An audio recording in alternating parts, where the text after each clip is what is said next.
Welcome, traveller. Before we begin our journey into the vast silent landscapes of the human mind, let us first attend to the sanctuary of your body. There is nothing you need to do right now, nowhere you need to be. The world outside these walls has paused, holding its breath in a quiet reverence for your rest. Imagine, if you will, a heavy velvet curtain being drawn across the window of your consciousness, shutting out the noise, the urgency, and the light of the day. You're safe here, cocooned in a space of absolute tranquility, where the air is cool and still, and the shadows are soft and welcoming. Feel the surface beneath you. It is more than just a bed or a chair. It is a raft floating on a calm, dark ocean. Let your weight sink down, deeper and deeper, as gravity gently pulls the tension from your shoulders, your neck, and your jaw.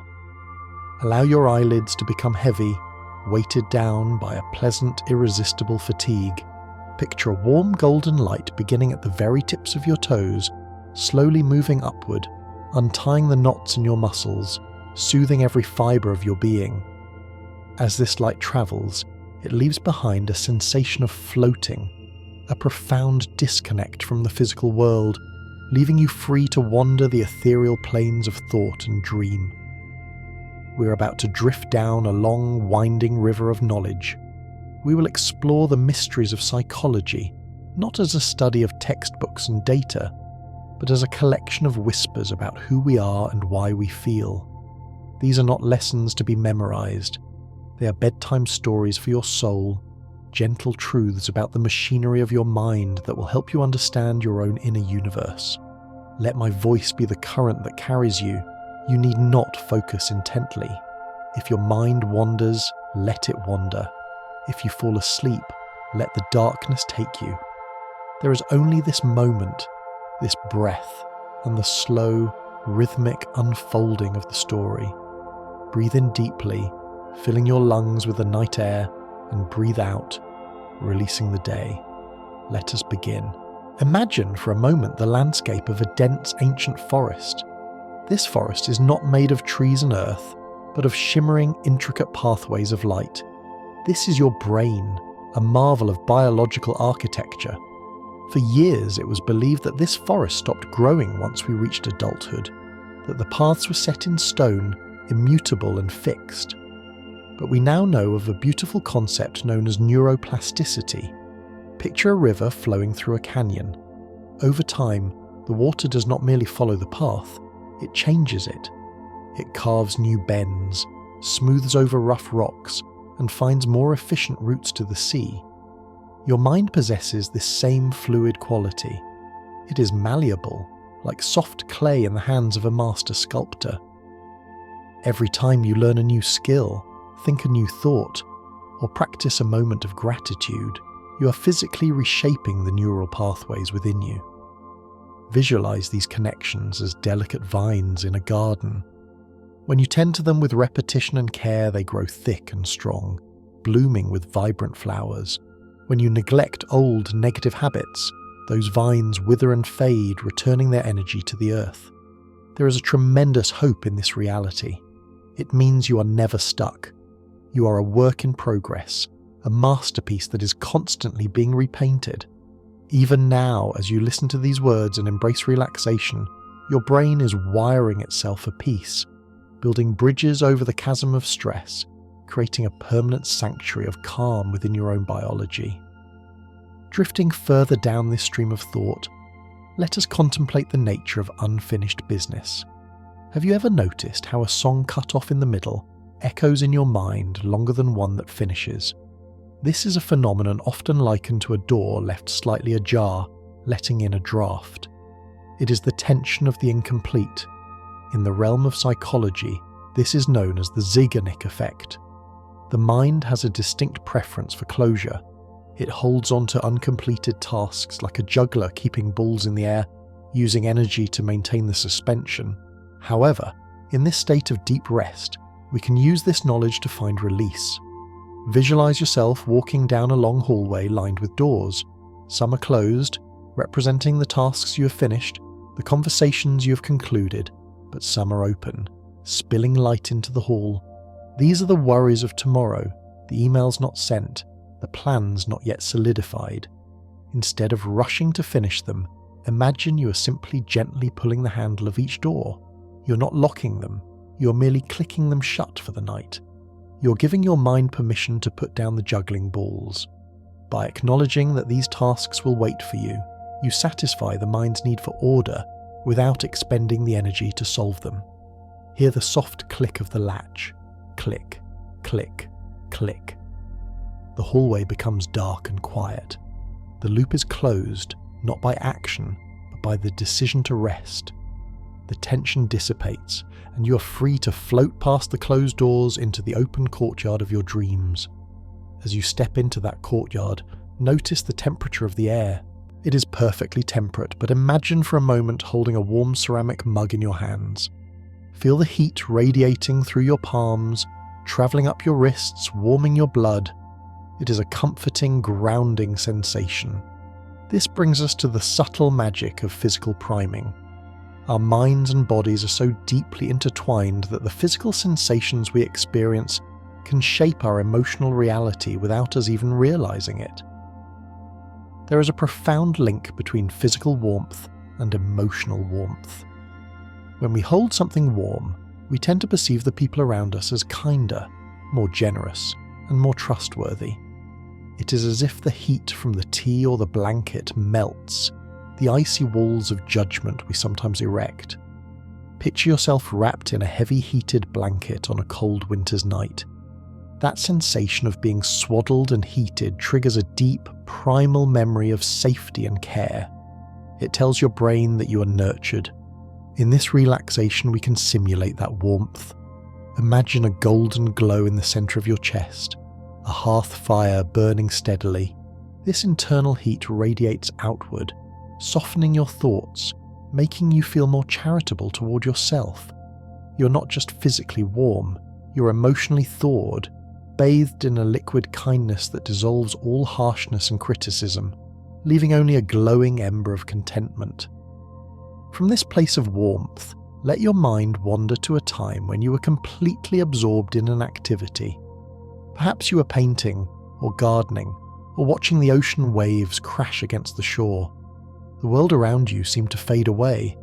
The ticking of the clock ceased to matter. You were not thinking about the past or the future. You were entirely merged with the present moment. This state of being is what psychologists call flow. It is often described as being carried along by a current, effortless and smooth. Imagine a single autumn leaf falling onto the surface of a slow-moving stream. The leaf does not struggle against the water. It does not try to swim upstream. It simply surrenders. It becomes part of the river. In a flow state, the ego, the part of you that worries, judges, and analyzes, goes quiet. There is only the action and the awareness fused into one. It is a state of supreme restfulness, even if you are moving, because there is no friction in your mind. Tonight, you can enter a flow state of relaxation. You are the leaf. The bed is the stream. There is no effort required to sleep. You simply have to stop grabbing at the banks. Let go of the branch. Let the water take you. Feel the gentle bobbing sensation as you drift downstream, deeper into the forest of the night, where time stretches out and becomes irrelevant, and you are suspended in a perfect, timeless now. As you drift, you may notice that you are not entirely alone in this universe of feeling. Have you ever watched someone yawn and felt the irresistible urge to yawn yourself? Or seen a smile bloom on a stranger's face and felt the corners of your own mouth twitch upward? This is the whisper of connection, mediated by something called mirror neurons. These are the microscopic mirrors in your mind, tiny sparks of light that reflect the experiences of others as if they were your own. Visualize two harps standing in opposite corners of a quiet room. When a string is plucked on one harp, the corresponding string on the other harp begins to vibrate, humming in sympathetic resonance, even though it was not touched. You are that harp. You are built for empathy, designed to resonate with the world around you. This is why we seek stories, why we listen to soothing voices. Right now, my voice is calm, slow, and deep. Your mirror neurons are picking up on this cadence. They are copying the pattern of my breathing, the tempo of my speech. Because I am calm, your brain signals your body to become calm. You're mirroring the tranquility of this narrative. You're tuning your internal instrument to the frequency of peace. Feel that resonance humming in your chest, a soft vibration of shared stillness, connecting you to the universal quiet of the night. This feeling of resonance brings us to the comfort of the familiar. Think of your favourite song, or the way you return to the same side of the bed, or the path you walk every day. There is a psychological gravity toward things we have encountered before, known as the mere exposure effect. We simply like things more because we have seen them, heard them, or felt them repeatedly. Familiarity breeds not contempt, but comfort. It is the brain's way of saying, I know this. This is safe. I do not need to be on guard. Picture an old leather armchair in a library. The leather is worn, cracked in places, shaped perfectly to the contours of a human form. It is not new, and that is its value. It welcomes you without asking questions. When you repeat a bedtime routine, when you listen to the same sounds of rain or the same guided journeys, you're leveraging this effect. You're building a sanctuary of repetition. Allow yourself to sink into the familiarity of your own breath. You have breathed millions of times in your life. It is your oldest companion. Notice the rhythm, in and out, rising and falling. It is a song you know by heart. There are no surprises here, only the steady, reliable tide of your own existence. Lean into that predictability. Let the repetition rock you like a cradle. You're safe in the arms of what you know. Now, imagine looking up at night sky scattered with thousands of stars. At first they seem random, a chaotic dusting of light against the void. But as you gaze longer, your mind begins to draw lines between them. You see the hunter, the bear, the dipper. You do not see isolated points of light. You see a shape, a form, a story. This is the Gestalt principle at work, the mind's innate desire to perceive the whole rather than the parts, to find closure and pattern in the scattered pieces of reality. Your brain is a master weaver, constantly taking the threads of sensation and knitting them into a tapestry of meaning. It seeks completeness. In the dark, this tendency can help you relax. You do not need to analyze every sound, every twitch of a muscle, every fleeting thought. Your mind is capable of integrating all these sensations into a single, unified experience of resting. Imagine you're looking at a mosaic. Up close, it is just jagged pieces of colored glass. But as you step back, floating upwards, the pieces merge. The jagged edges disappear. You see the beautiful, coherent image of a sleeping figure. You are that whole. You're not a collection of worries or body parts. You're a complete, unified being resting in harmony. Trust your mind to close the gaps, to smooth the edges, to present you with a picture of total serenity. As the stars turn overhead, they follow a path as ancient as the earth itself. The sun rises, the sun sets. The tides come in, the tides go out. Flowers open at dawn and close at dusk. You too are part of this celestial clockwork. Within you there is a rhythm, a biological tide known as the circadian rhythm. It is the conductor of your body's orchestra, signaling when to be active and when to rest, guided by the light and the dark. For a moment, visualize the sun sinking below the horizon, painting the sky in hues of deep violet and indigo.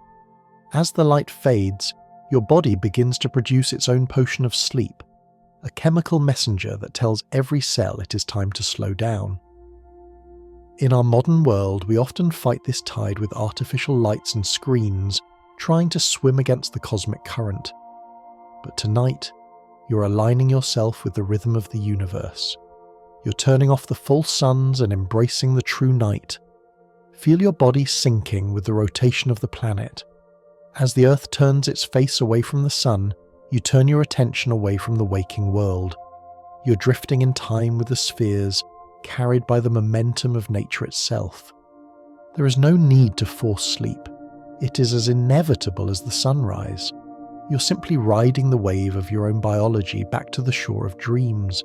In this twilight state, where the shadows lengthen and the shapes of the room become indistinct, you might glance at a patterned curtain or a textured ceiling and see a face, or an animal, or a landscape. This is not a trick of the eyes, but a gift of the mind called pareidolia. It is the tendency to interpret a vague stimulus as something known to the observer, often seeing human features in inanimate objects. We see the man in the moon, or a dragon in the clouds. This happens because your brain is a social machine, hardwired to look for connection, to look for the other. It searches for companionship even in the silence. It turns the chaotic static of the world into friendly faces. Imagine lying on a grassy hill, watching fluffy white clouds drift across a blue sky. One looks like a sleeping cat, another like a ship sailing to a distant land. This is your imagination playing, untethered and free. It is a gentle reminder that your mind is creative, always projecting life onto the canvas of the world. In the darkness behind your eyelids, you might see swirling colours or vague shapes. Let them form. Let them be friendly spirits, guardians of your sleep, forming out of the mist to watch over you. You are never truly alone. Your mind populates the void with familiar friends, turning the darkness into a gallery of soft, comforting art. Finally, as the gallery dims and the shapes dissolve into a soft fog, we approach the gateway of the deepest mystery, the realm of REM sleep. This is the theatre of the night, where the rational world is left behind entirely. When you enter this state, your eyes may dart back and forth behind your lids, as if watching a scene unfold. It is here that the brain performs its most critical emotional alchemy. Think of REM sleep as a gentle wash cycle for your memories. During the day, you collect sharp, jagged stones of experience, stress, worry, excitement. In the dreaming state, the brain tumbles these stones over and over in a stream of soothing neurochemistry. It strips away the painful emotional charge, smoothing the edges until the stones become polished gems of wisdom. You may dream of strange things, of flying, of places you have never been. These are not random. They are your mind processing, filing and healing. Visualize a tangled ball of yarn being gently unraveled by invisible hands. Knots are loosened, threads are straightened. By the time you wake, the tapestry will be orderly again. You're about to enter this healing chamber. You're about to surrender your memories to the night, trusting that the Dreamweaver will sort them with care, leaving you lighter, clearer and refreshed when the morning comes. Drift now. The river widens, the current slows, and the sea of sleep is just ahead. As the river of your consciousness widens into that vast, calm sea, the shoreline of the waking world begins to recede. It becomes a distant, hazy strip of land, its details smoothing out into a single, unbroken horizon. Think back to a time when you walked along a beach. You likely remember the moment your feet first touched the sand, the initial shock of the cold water, and perhaps you remember the very end of the walk, the moment you turned to leave as the sun dipped below the water. But the middle of the walk? The middle is often a blur of rhythmic steps and the sound of wind. This phenomenon, where the mind clings to the beginning and the end while letting the middle drift away, is a quirk of memory known as the serial position effect. The brain acts as a curator, highlighting the entrance and the exit of an experience, specifically the primacy and recency effects. It creates a frame, but leaves the canvas in the centre soft and impressionistic. There is a deep comfort in this. It means you do not need to hold on to every specific detail of your day. The middle moments, the routine interactions, the mundane tasks, they are allowed to fade. They dissolve like footprints washed away by the tide. You can let go of the need to catalogue every minute.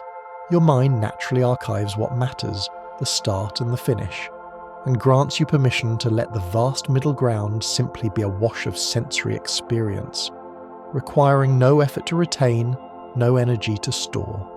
Let the middle of your day dissolve into the mist, leaving only the peaceful knowledge that you began, and now you are ending safely and softly. From this misty shoreline, imagine a solitary lighthouse standing tall against the dusk. Its light is not harsh, but a warm, rotating beam of amber that cuts through the fog. Wherever this light touches, the jagged rocks, the dark water, the wet sand, it bathes them in a golden glow, making them appear softer, more beautiful, and more welcoming than they might actually be. This transformative quality of light is akin to the halo effect. In the landscape of the mind, when we perceive one positive quality in a person or an object, our brain instinctively paints the rest of the picture in the same positive hues.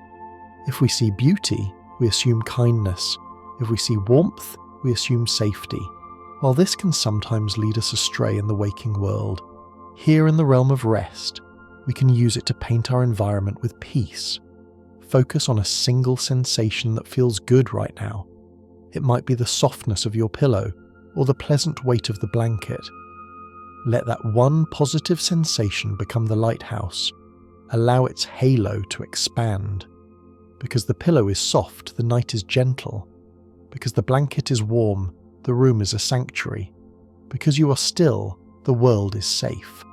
Let that single point of good feeling radiate outward, casting a golden perfection over everything around you, dyeing the shadows with trust and wrapping your entire awareness in a luminous, protective aura where nothing can harm you and everything is benevolent. As you bask in that golden glow, you might catch the faint imaginary scent of lavender, or perhaps the smell of rain on dry earth. Instantly, a feeling washes over you, a memory of relaxation, a reflexive deepening of the breath. This is the echo of classical conditioning, a fundamental truth of how we are wired. Just as a bell once signaled food for Pavlov's dogs, the environment you're in now is signaling sleep to your biology. Over the years, you have built a powerful association. The sight of your bed, the specific texture of your sheets, the darkening of the room, these are not just objects. They are commands to your nervous system. You have walked this path thousands of times. You do not need to force the transition. The pathway is already paved by repetition. Imagine a groove worn into a stone step by centuries of soft footsteps. Your mind slips into this groove effortlessly. The moment you laid your head down, a silent bell rang deep within your brain, vibrating through the vagus nerve, whispering, "It is time." Your body knows the language of this ritual better than your conscious mind does. You are the subject of your own experiment, and the result is always the same, the slow, inevitable slide into slumber. Trust in this biological programming. You're a finely tuned instrument, and the conditions are set for the perfect response.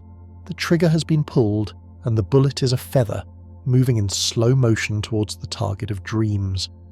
Now imagine hearing a musical note, a single suspended tone that feels slightly off, creating a tiny vibration of tension in the air. It hovers there, searching for its partner. Then a second note joins it, sliding seamlessly into harmony. The tension vanishes, replaced by a rich, resonant chord that feels complete and resolved. This movement from tension to resolution is the antidote to cognitive dissonance. The mind craves harmony. When our actions do not align with our beliefs, or when we hold two conflicting thoughts, it creates a mental static, a dissonance that keeps us awake. But tonight, you are the composer bringing the song to a close. There is nothing left to resolve.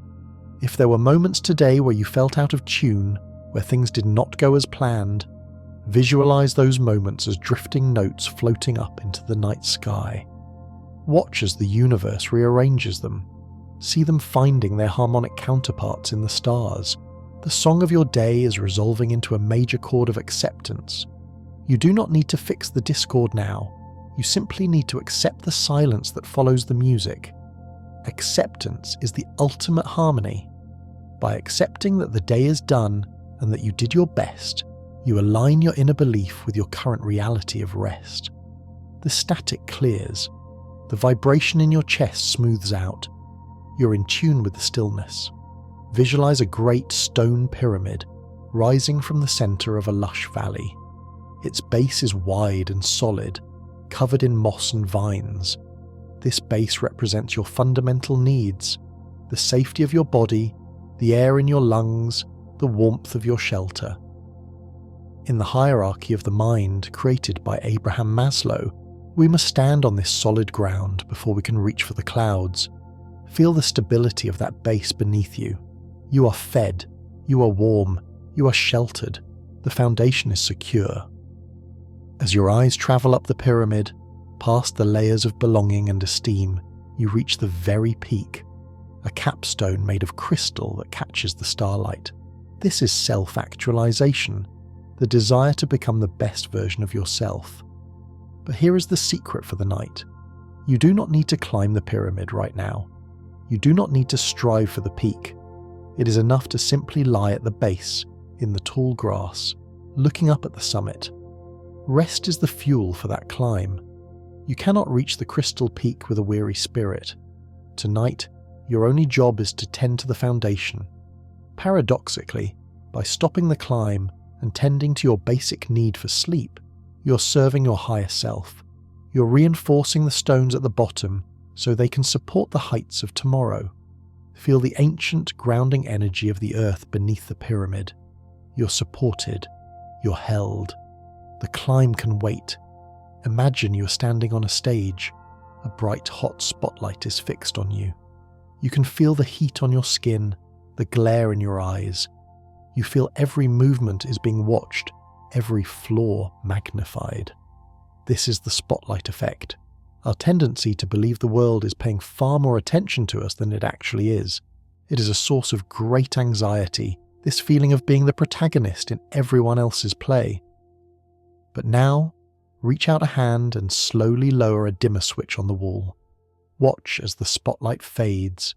The blinding white light turns to a soft orange, then a deep blue, and finally total, velvety darkness. The audience seats are empty. They were always empty. The world is too busy with its own script to memorize yours. As the light vanishes, feel the immense relief of invisibility. In the dark, you are free. You have no audience. You do not need to perform, to smile, to hold your posture, or to be good. You can just be. The cloak of night wraps around you, shielding you from all observation. You're a secret to the world right now, hidden away in a private fortress of shadow where judgment cannot enter. Embrace the anonymity of sleep. It is the one place where you are perfectly, beautifully unseen. Drifting deeper into this private shadow, notice how your breathing continues without you having to command it. Your heart beats a steady rhythm, a drum in the deep. This brings us to the marvel of implicit memory. Think of how your fingers know how to tie a shoelace, or how your legs know how to pedal a bicycle, without your conscious mind ever needing to explain the mechanics. This is the body's own library of knowledge, written not in words but in nerves and muscles. There is a profound trust to be found here. Your body knows how to sleep. It is an implicit skill, practiced since the time you were in the womb. You do not need to try to sleep. Trying is a conscious effort, a clumsy, explicit instruction. Sleep is a muscle memory.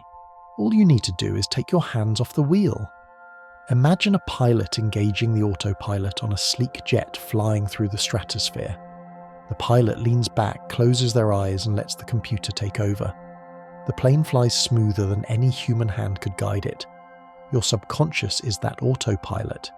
It knows the altitude, the speed, and the destination. You can stop steering. You can stop checking the instruments. Your body remembers the way to the morning. Let the automatic systems take control, guiding you down the glide path with precision and grace. As you glide, you might notice patterns in the darkness, swirling colours or repeating shapes.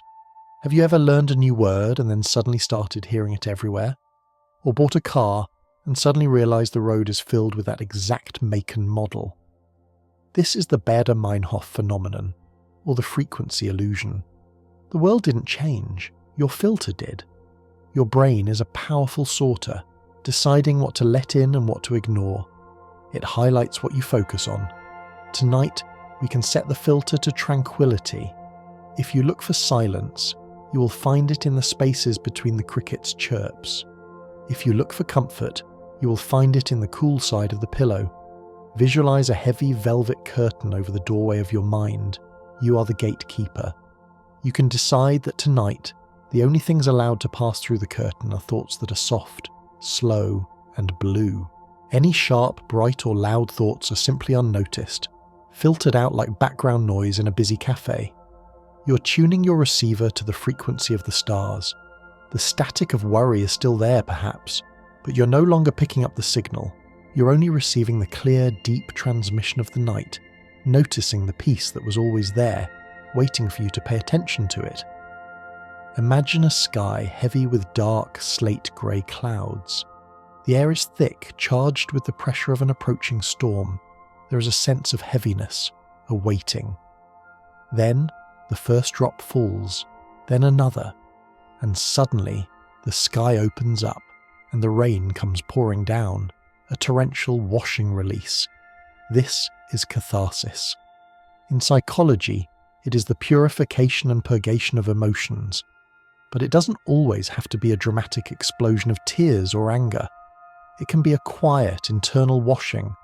Sleep is the ultimate biological catharsis. It is the rain that clears the air. Visualize the day's stress as a layer of fine, grey dust covering the leaves of a forest.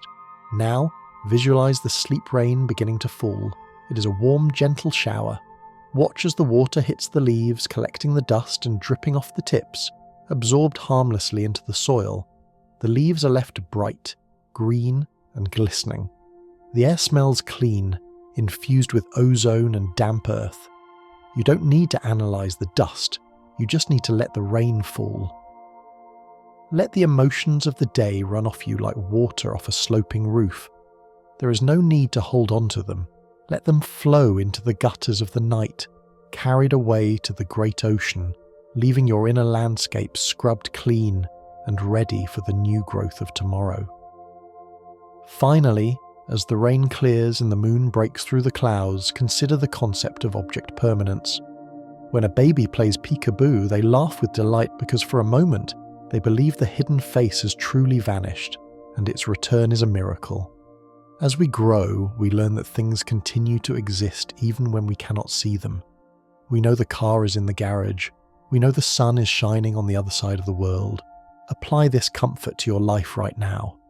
The problems you're solving, the people you love, the ambitions you hold, they are all still there. You do not need to keep your eye on them to keep them real.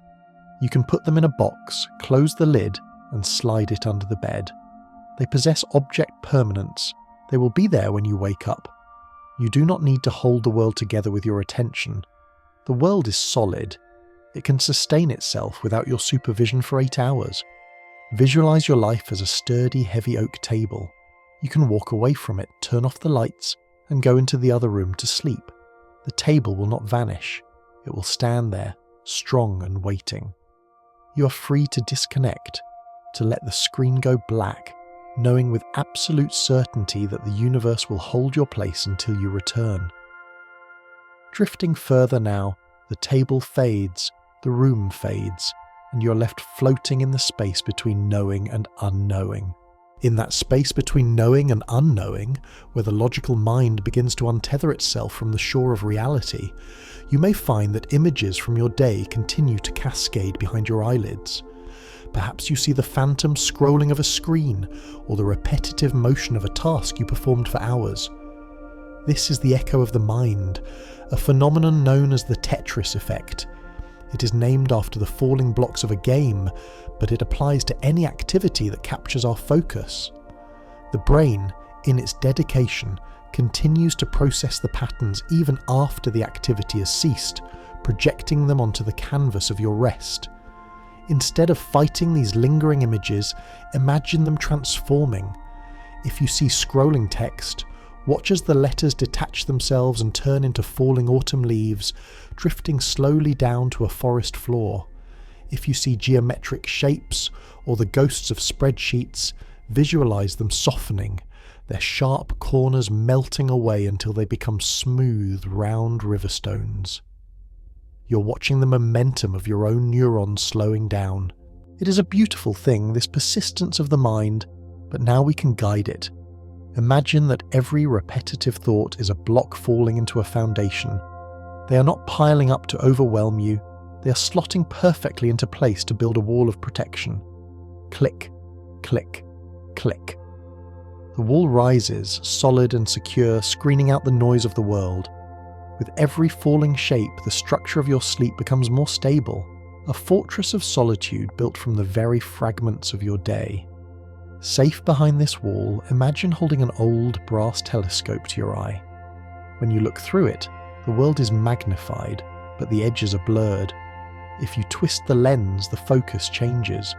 A gloomy grey sky becomes a canvas for bright silver rain. A stark, empty room becomes a space of minimalist calm. This is the power of cognitive reframing. We do not experience the world directly. We experience it through the lens of our interpretation. The facts remain the same, but the story we tell ourselves about those facts changes the chemical landscape of our bodies. Tonight, let us gently twist the lens of your inner telescope.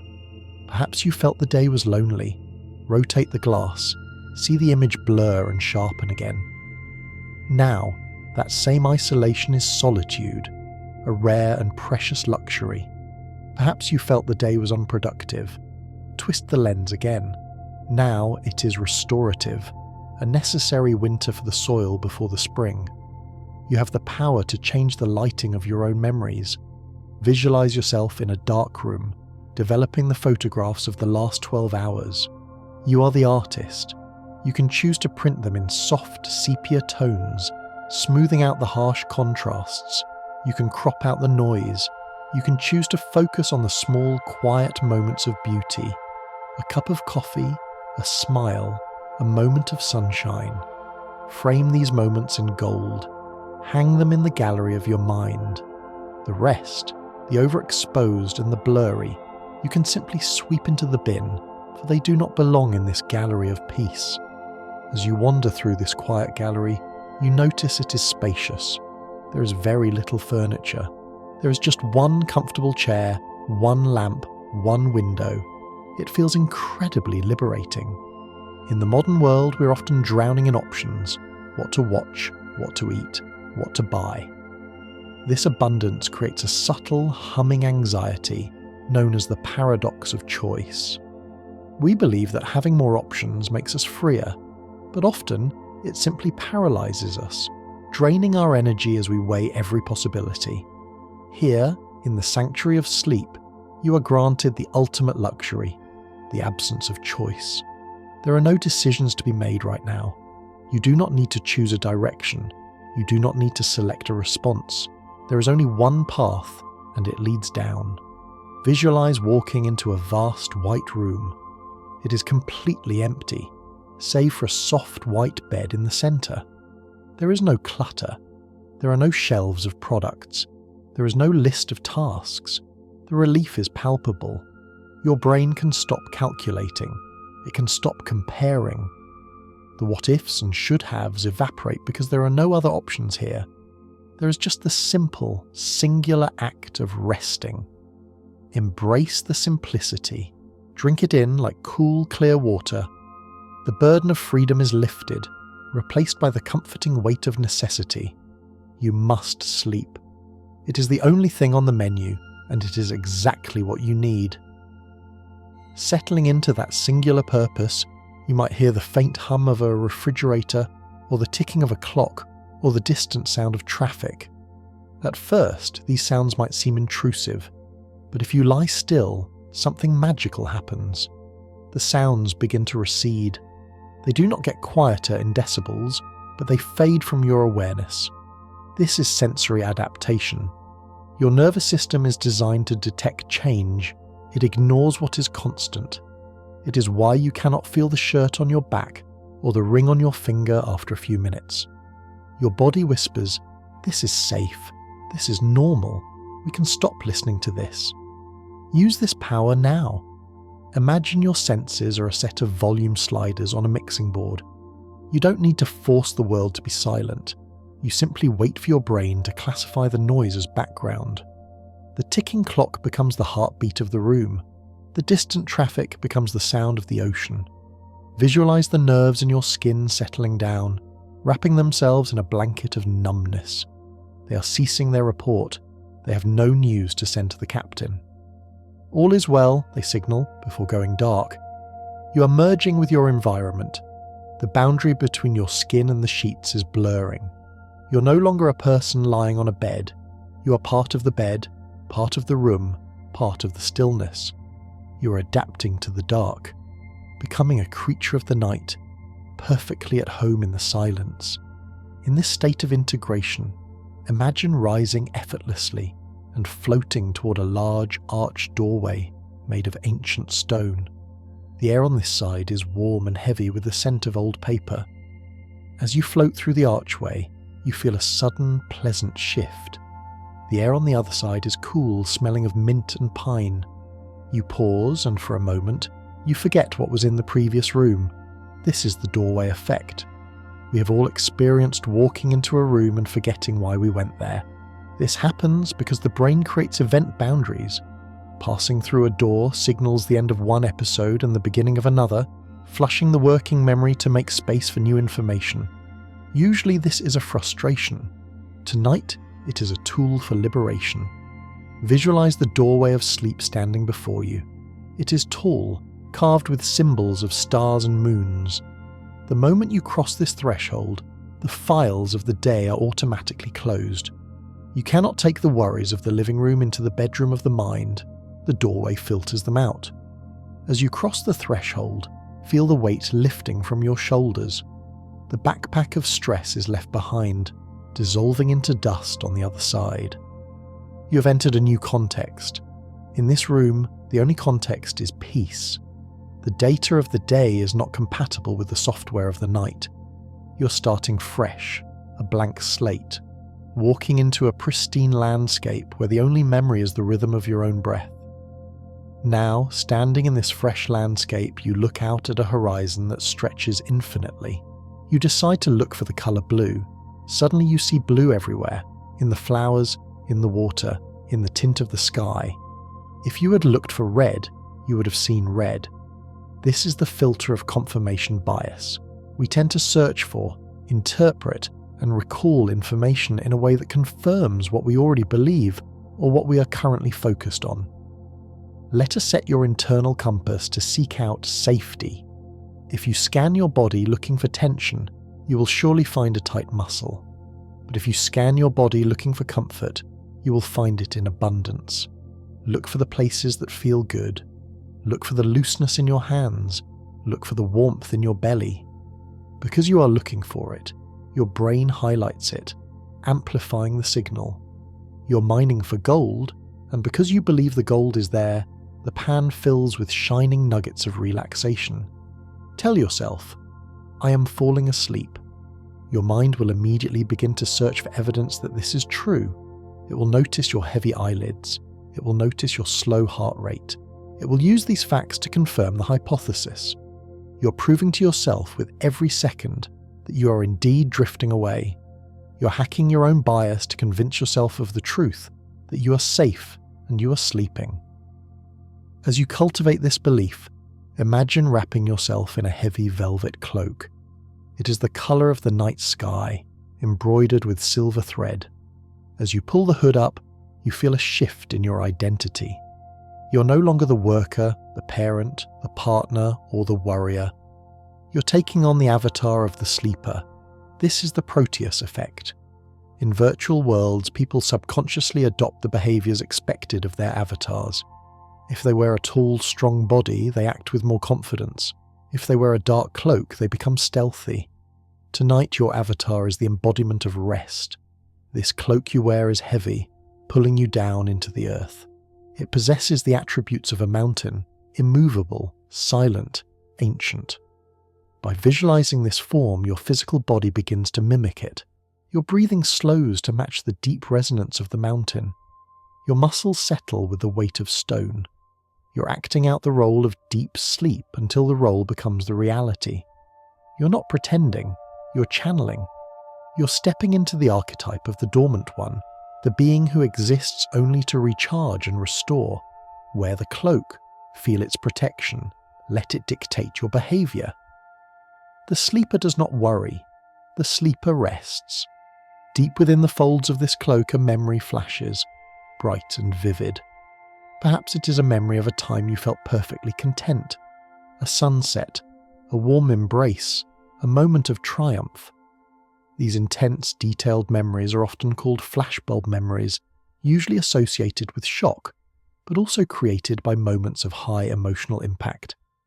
The brain takes a high-resolution snapshot, preserving every detail, the light, the smell, the feeling on your skin. We can create a flashbulb memory of peace right now. I want you to mentally take a snapshot of this exact moment. Feel the comfort of the bed, hear the silence. Feel the heavy, sweet lethargy in your limbs. Click. The flash goes off, but it is a soft, warm light. You're encoding this state of being into your long-term storage. You're telling your brain, this is important. Remember this. By marking this moment as significant, you create an anchor. In the future, when you are stressed, you can pull up this photograph. You can recall the texture of the sheets and the feeling of the heavy cloak. You're building a library of calm. Every night you do this, you add another volume to the shelf, making it easier and easier to reference this state of mind. You're becoming a historian of your own tranquility. Holding that snapshot, you might feel a lingering reluctance to let go of the day fully, a fear that if you sleep, you might miss something or lose control. This is a subtle form of loss aversion. We are hardwired to feel the pain of losing something about twice as powerfully as the pleasure of gaining something.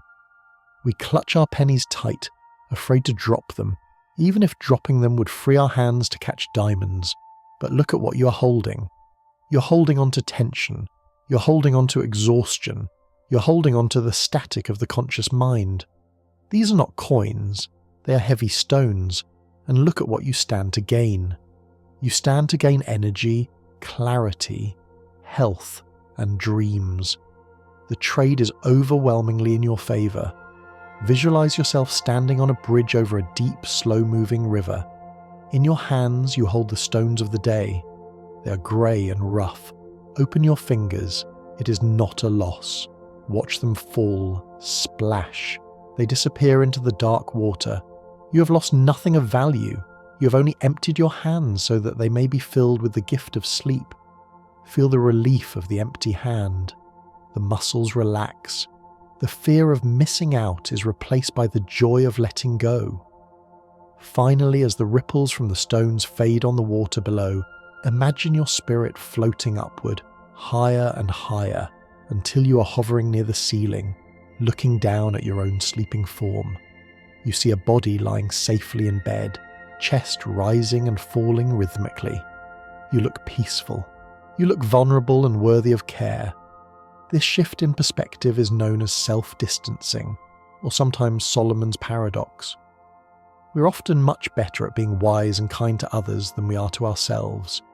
We can solve a friend's problem in minutes, while we agonize over our own for days. From this height, looking down at yourself, you are the wise observer. You are the friend. What would you say to that person lying in the bed? You would not scold them for the things they didn't do. You would not recite a list of worries. You would whisper, "Hush, it's okay. You have done enough. You deserve this rest. Sleep now." From this distance, the problems that seem like mountains look like molehills. The anxiety that felt like a storm looks like a passing cloud. You can see the whole picture, and the picture is one of safety. Extend that compassion to the figure in the bed. Wrap your own wisdom around them like a second blanket. You're watching over yourself.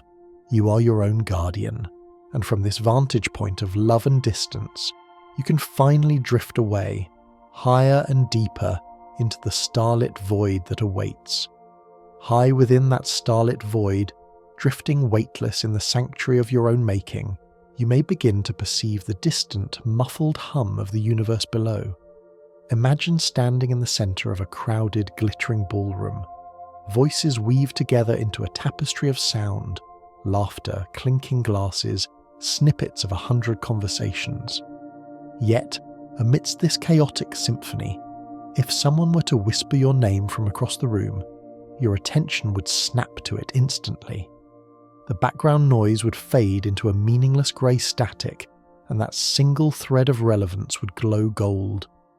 This miraculous ability of the mind to tune out the roar of the multitude and focus on a single stream of information is known as the cocktail party effect. It is a testament to your brain's power to filter, to choose what matters and discard what does not. Tonight we repurpose this power for peace. You are still the master of the dial. But instead of tuning into a voice or a name, imagine tuning your receiver to the frequency of silence. The worries of the day, the lists of tasks, the echoes of conversations, let them become the dull roar of the party, pushed far into the background. They are merely texture, a hum that confirms life exists, but they do not require your engagement. In the foreground, bright and clear, is the sound of your own slow breathing. It is the only conversation that matters now. The chaotic room dims, the guests vanish, and you are left alone in the vast quiet hall, listening to the rhythmic, soothing cadence of your own existence, a signal of pure tranquility rising above the noise. As the hall empties and the lights dim further, the very architecture of the room seems to shift. You might look at a painting on the wall, a landscape of jagged mountains, and when you look back a moment later, the mountains have softened into rolling green hills. You did not see them change. The transition was seamless, invisible to your conscious eye. This phenomenon is known as change blindness. Our brains are not video cameras recording every pixel. They're impressionists painting a general sense of the scene. We often miss large changes in our visual field if we're not looking for them, or if the interruption is smooth. In the waking world, this is a limitation. In the sleeping world, it is a mercy. It means your reality is fluid. It means you do not need to hold the world in a rigid, fixed state. Imagine you're walking through a garden where the flowers change colour every time you blink. A red rose becomes a white lily. A sturdy oak becomes a swaying willow. There is no alarm, only a dreamlike acceptance. You can let go of the need for continuity. You can let go of the need for things to make sense or stay put. Let the scenery of your mind morph and melt. If a thought transforms from a worry into a nonsensical geometric shape, let it. If the room feels like it is expanding or floating, accept it. You are blind to the mechanics of the change, and that blindness is a blanket. You're free to drift from one reality to the next, unburdened by the need to track the details, floating on a river that changes its course with every bend, carrying you deeper into the unknown. Drifting along this shifting river, we come to a quiet bend where the water slows almost to a standstill. Think of a student studying for an exam. If they try to cram all the information in at once, it slips away like sand through fingers. But if they study a little, then rest, then study again, the memory solidifies. The pause is just as important as the effort. This is the spacing effect. The brain needs intervals of rest to weave the threads of experience into the tapestry of long-term memory. It is in the silence between the notes that the music is made. Apply this wisdom to your life right now. You may feel a pressure to be constantly productive, to fill every minute with doing. But psychology tells us that the not doing, the space, is where the real work happens. Sleep is the ultimate space. It is the wide, white margin on the page of your life. Visualize a book written in dense, cramped ink. It is hard to read. It is exhausting. Now, visualize a book with wide margins, generous spacing, and blank pages between chapters. This is the life you're cultivating by sleeping. You're not wasting time. You're creating the necessary void that gives meaning to the substance. Feel the luxury of that empty space. It is a vast white snowfield, untouched and silent. You're lying in the center of it, and the snow is insulating you from the noise of the world. By doing nothing, you are cementing the lessons of who you are. You're allowing the cement to dry, the paint to set, the roots to deepen. The pause is the point. Lying in that field of white, notice the sensation of your body pressing into the snow, not cold, but comfortably cool and supporting. You might notice that if you deliberately unclench your jaw or drop your shoulders, your mind suddenly feels less frantic. This is the truth of embodied cognition. We often think the mind drives the body, like a driver in a car, but the car also speaks to the driver. The position of your body sends powerful feedback signals to your brain, telling it how to feel. If you frown, you feel sadness. If you stand tall, you feel pride. And if you melt, you feel peace. Let us engage this feedback loop consciously. We will send a message from the muscles to the mind. Start with your hands, heavy, limp, open. They are not grasping anything. They are signaling release to your brain. Move to your face. Smooth the forehead, part the teeth slightly. Let the tongue rest on the floor of the mouth. This is the physical mask of serenity. By wearing the mask, you summon the spirit. Your brain receives these signals, the slow heart rate, the heavy limbs, the open hands, and it concludes, we must be safe, we must be asleep. It has no choice but to align your thoughts with your posture. You're hacking the system from the outside in. You're turning the body into a lead weight that drags the kite of the mind down from the stormy skies, grounding it in the soft, silent earth. Grounded now, feeling that pleasant heaviness, imagine a massive iron chain extending from your ankle, down through the bed, down through the floor, burying itself deep into the bedrock of the earth. At the end of the chain is a massive rusted anchor. This brings us to the anchoring bias. In decision-making, we rely heavily on the first piece of information we receive, the anchor, to interpret everything that follows. Tonight, let us deliberately set the anchor. The first piece of information you're giving your brain right now is comfort. The bed is soft. That is your anchor. Every other thought that drifts by must be measured against this primary truth. A worry floats by. Measure it against the anchor. Is the worry as real as the bed? No. The bed is physical, present, and undeniable. The worry is a ghost. The anchor holds. A plan for tomorrow drifts in. Measure it against the anchor. Is the plan as heavy, as solid as the warmth of the blanket? No. It is vapor. The anchor holds. You're tethered to this specific moment of physical sensation. The ship of your mind may bob up and down on the waves of thought, but it cannot drift out to sea. It is held fast by the iron reality of here and now. Feel the tug of the chain, not as a restriction, but as a security. You're not going anywhere. You're anchored in safety. Despite this heavy anchor, there may be a part of you that is still trying, striving to reach the state of sleep. You might be checking, am I asleep yet? Paradoxically, this effort pushes sleep away. This is the realm of paradoxical intention. It is the trickster of the mind. The harder you try to suppress a thought, the more it surfaces. The harder you try to force sleep, the more awake you become. So, let us play a game with the trickster. Do not try to sleep. In fact, I invite you to try to stay awake. Keep your eyes closed, but in your mind's eye, try to stare into the darkness. Tell yourself, I will not sleep. I will listen to every word. I will focus on the blackness. Challenge your eyelids to stay heavy. By giving yourself permission to be awake, you remove the anxiety of performance. You drop the rope in the tug of war. And strangely, as you focus on staying present, you will feel a creeping, irresistible tide of exhaustion. The brain, released from the command to sleep, naturally drifts toward it. It is a reverse gravity. By trying to float up, you sink down. The resistance melts away because you're no longer pushing against the door. You're simply standing there, and the door swings open on its own, invited by your surrender. As you sink deeper, surrendering to the pull, a thought might cross your mind that you're the only one awake in a sleeping world. But this is the illusion of the false consensus effect, or rather, a reversal of it.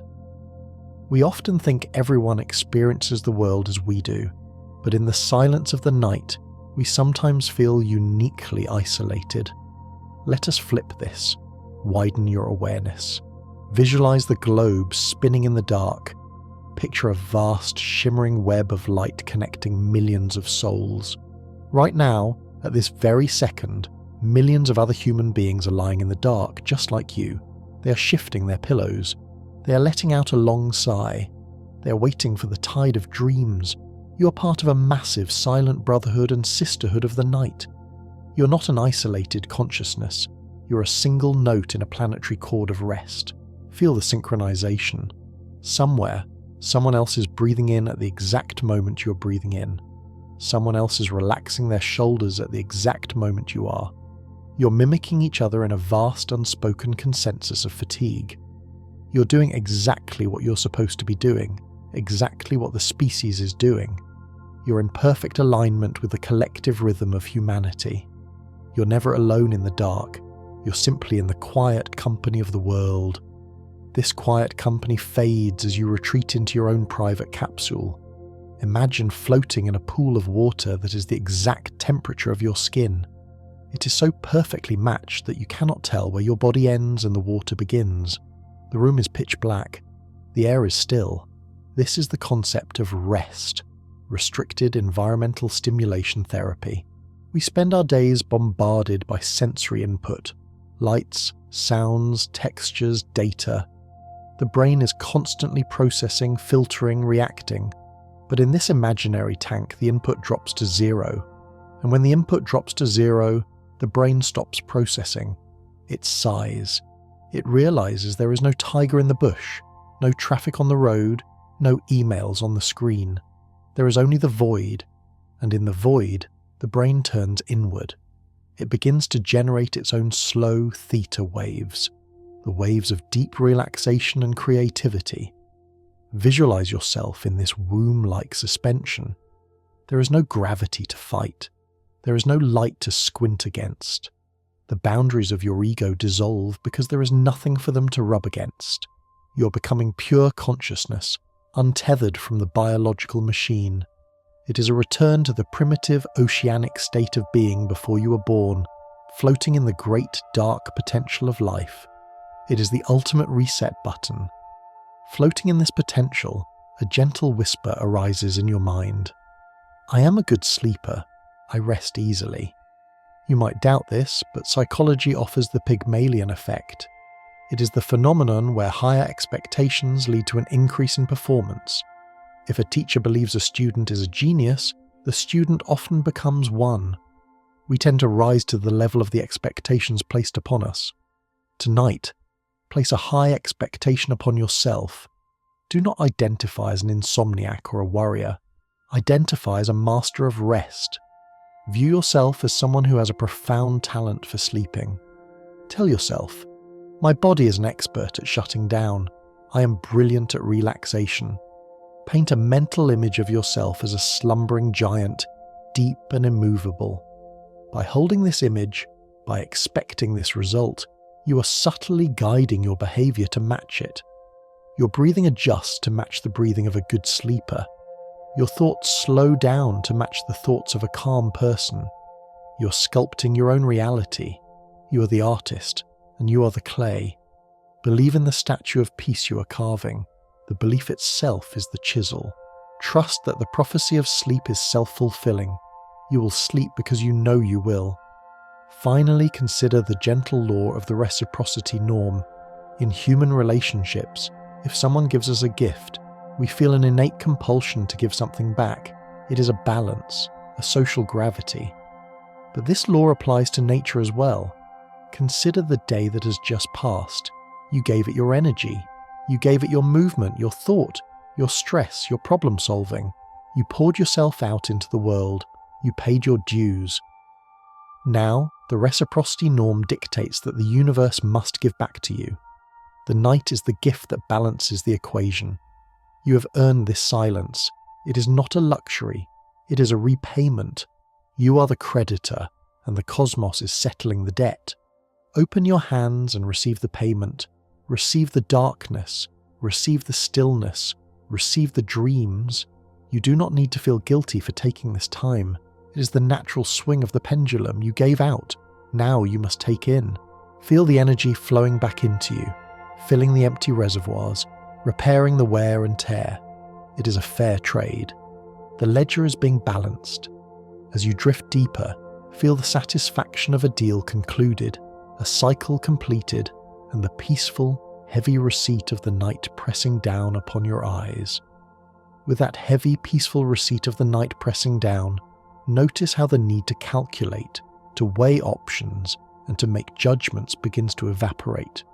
Throughout the day, your mind has been a busy courtroom, constantly banging a gavel, deciding good or bad, left or right, now or later.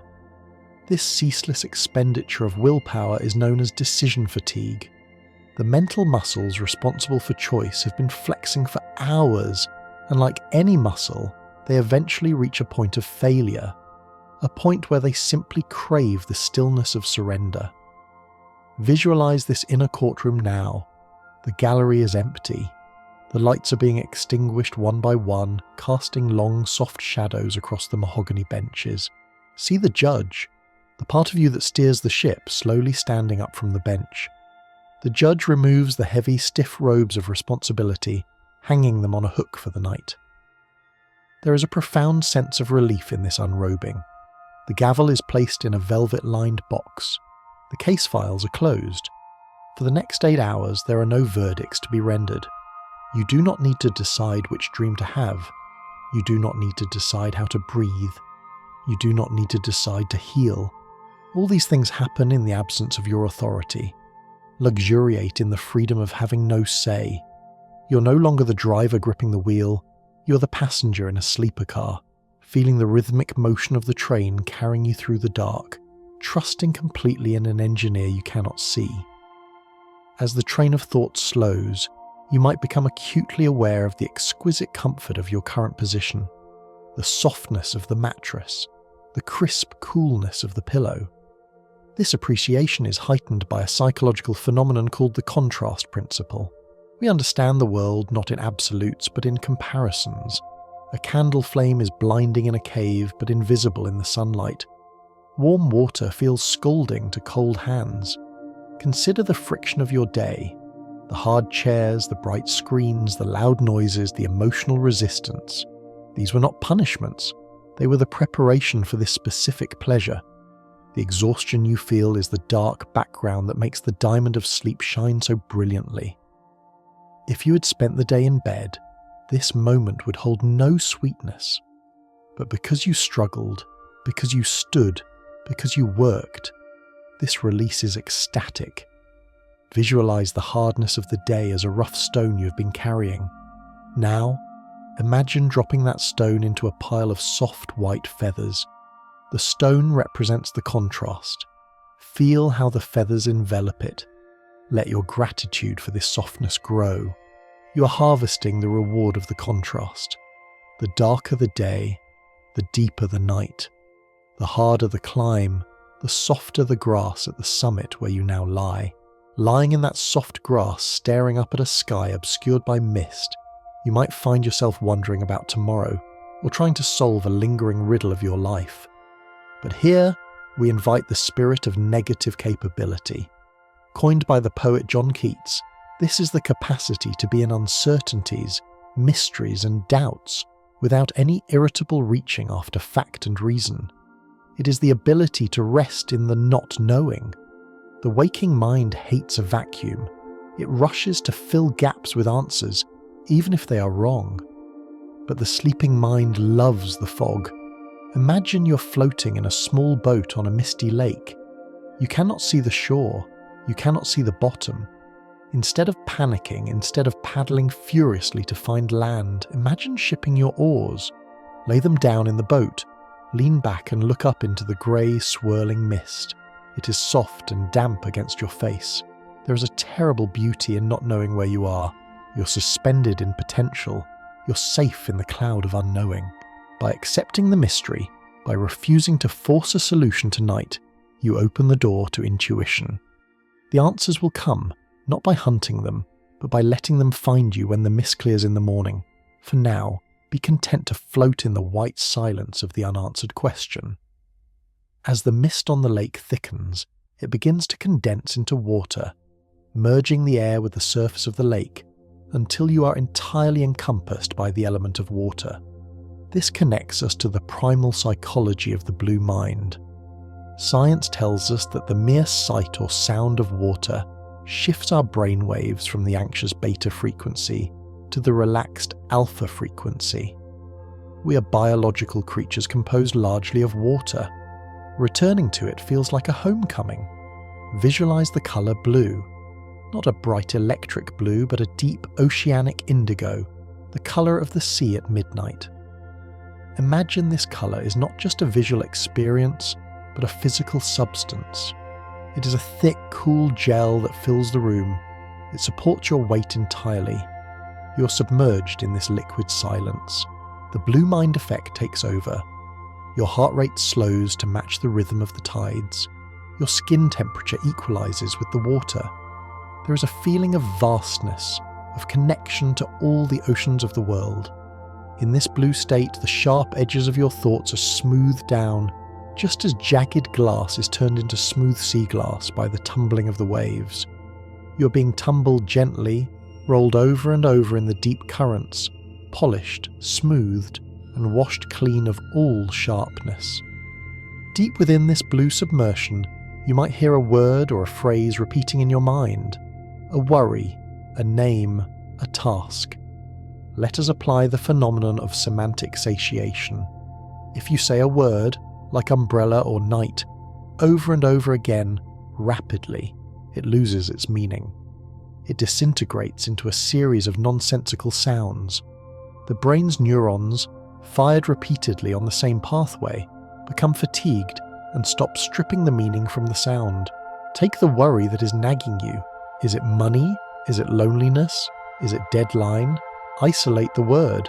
Now, in the echo chamber of your mind, begin to repeat it. Say it softer and faster. Listen to the vowels and the consonants. Deadline, deadline, deadline, deadline.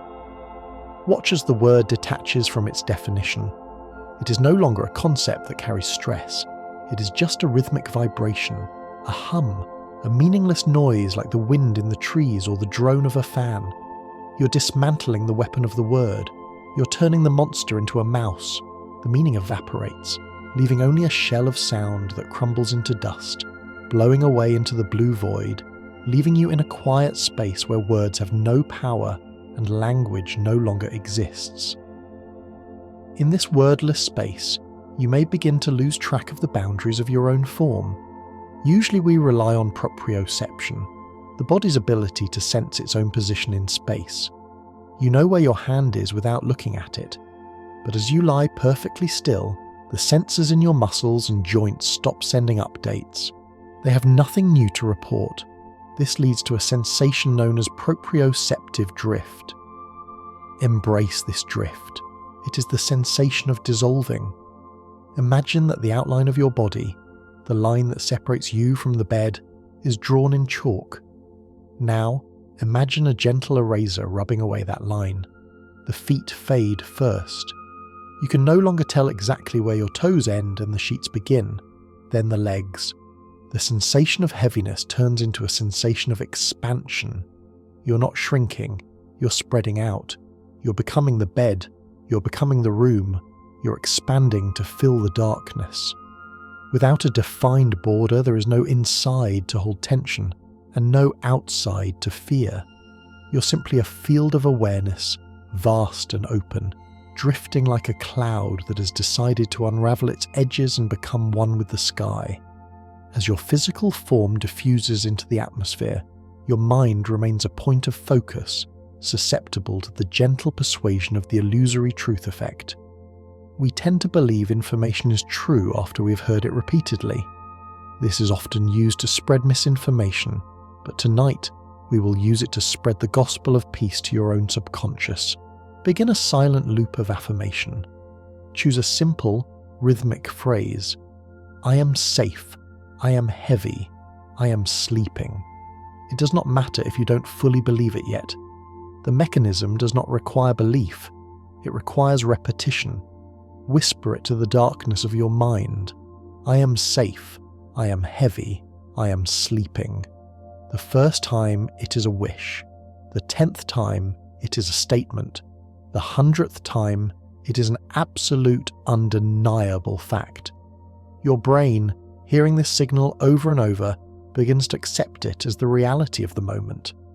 It aligns your biological systems to match the truth you're broadcasting.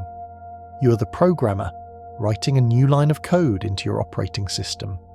Let the repetition become a hypnotic drumbeat, a lullaby of logic that drowns out any dissenting voices. You're convincing yourself, syllable by syllable, of your own serenity.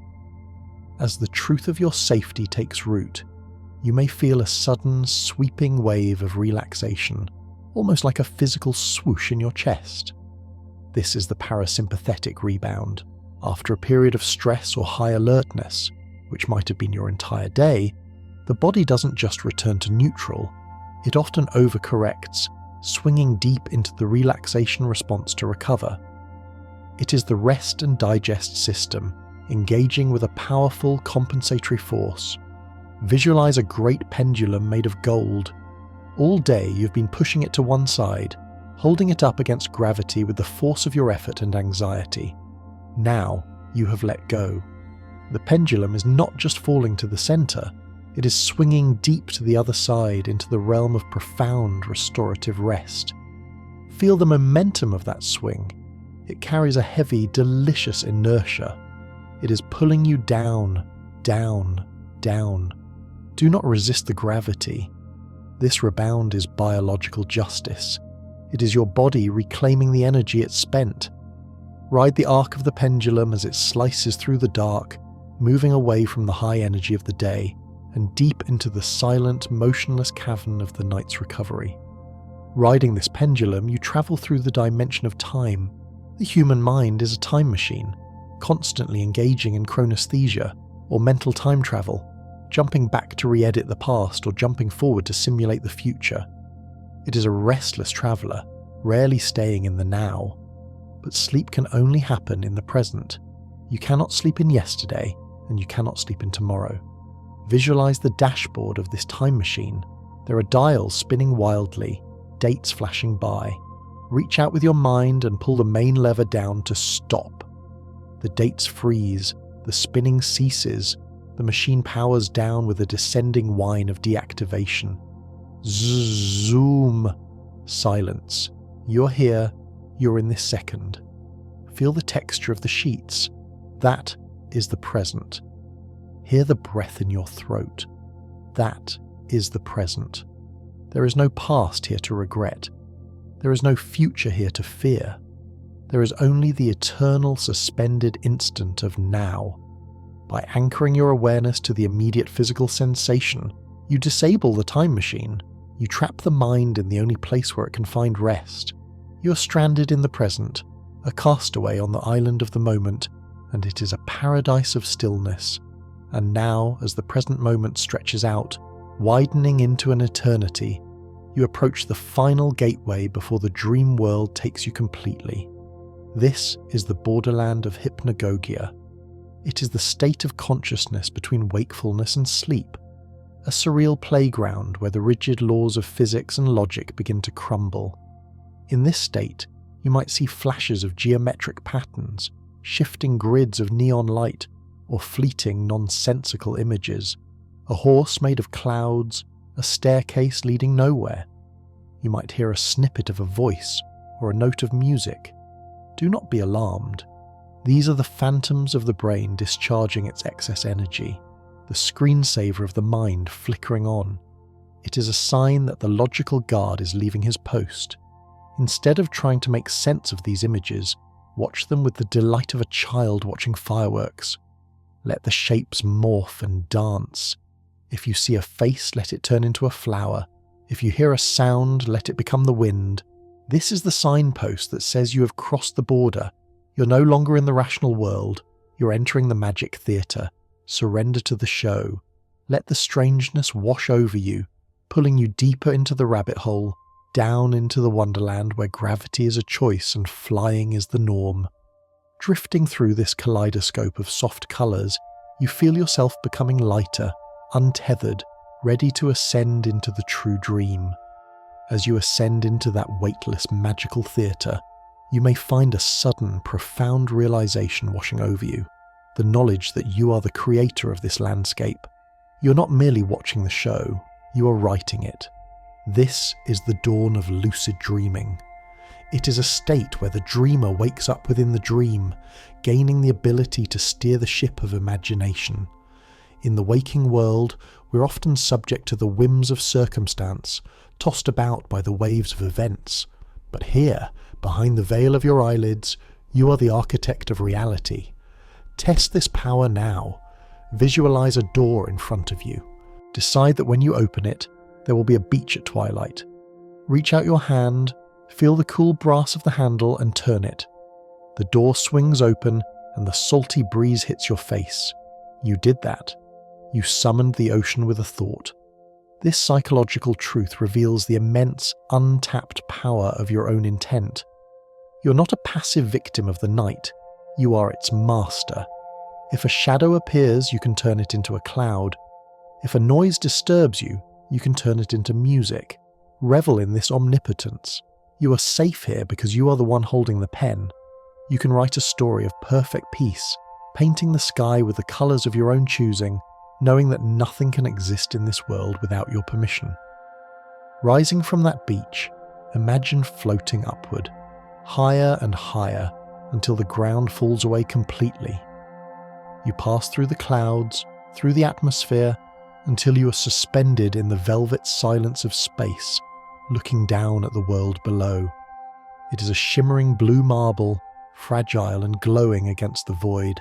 This shift in perspective is what astronauts call the overview effect. When viewed from this distance, the borders between countries vanish. The conflicts seem invisible. The noise of humanity is silenced. There is only one planet, one breathing organism, one interconnected whole. Apply this cosmic lens to your own life. From this height, the boundaries between your different worries dissolve. The work self, the home self, the past self, they all merge into one unified being. The detailed problems that seem so large on the ground, the emails, the errands, the misunderstandings, are too small to be seen from here. They are microscopic dust motes on a beautiful blue sphere. All that remains is the feeling of awe and the undeniable truth of connection. You're part of this great glowing whole. You're not separate from the universe. You're a piece of it, floating in the great suspension of time. Let the trivialities of the day disappear into the distance, leaving only the grand, silent beauty of existence itself. Looking down at that glowing sphere, you might notice webs of light pulsing across the dark continents, cities connected to cities, roads connecting towns. This is a visual map of spreading activation. In the human brain, memories and concepts are not stored in isolated file cabinets. They are stored in a vast interconnected network. When one neuron fires, it sends a spark down the wire to its neighbours, lighting up related concepts like a chain of streetlights turning on at dusk. Usually we let this happen haphazardly, one worry triggering another.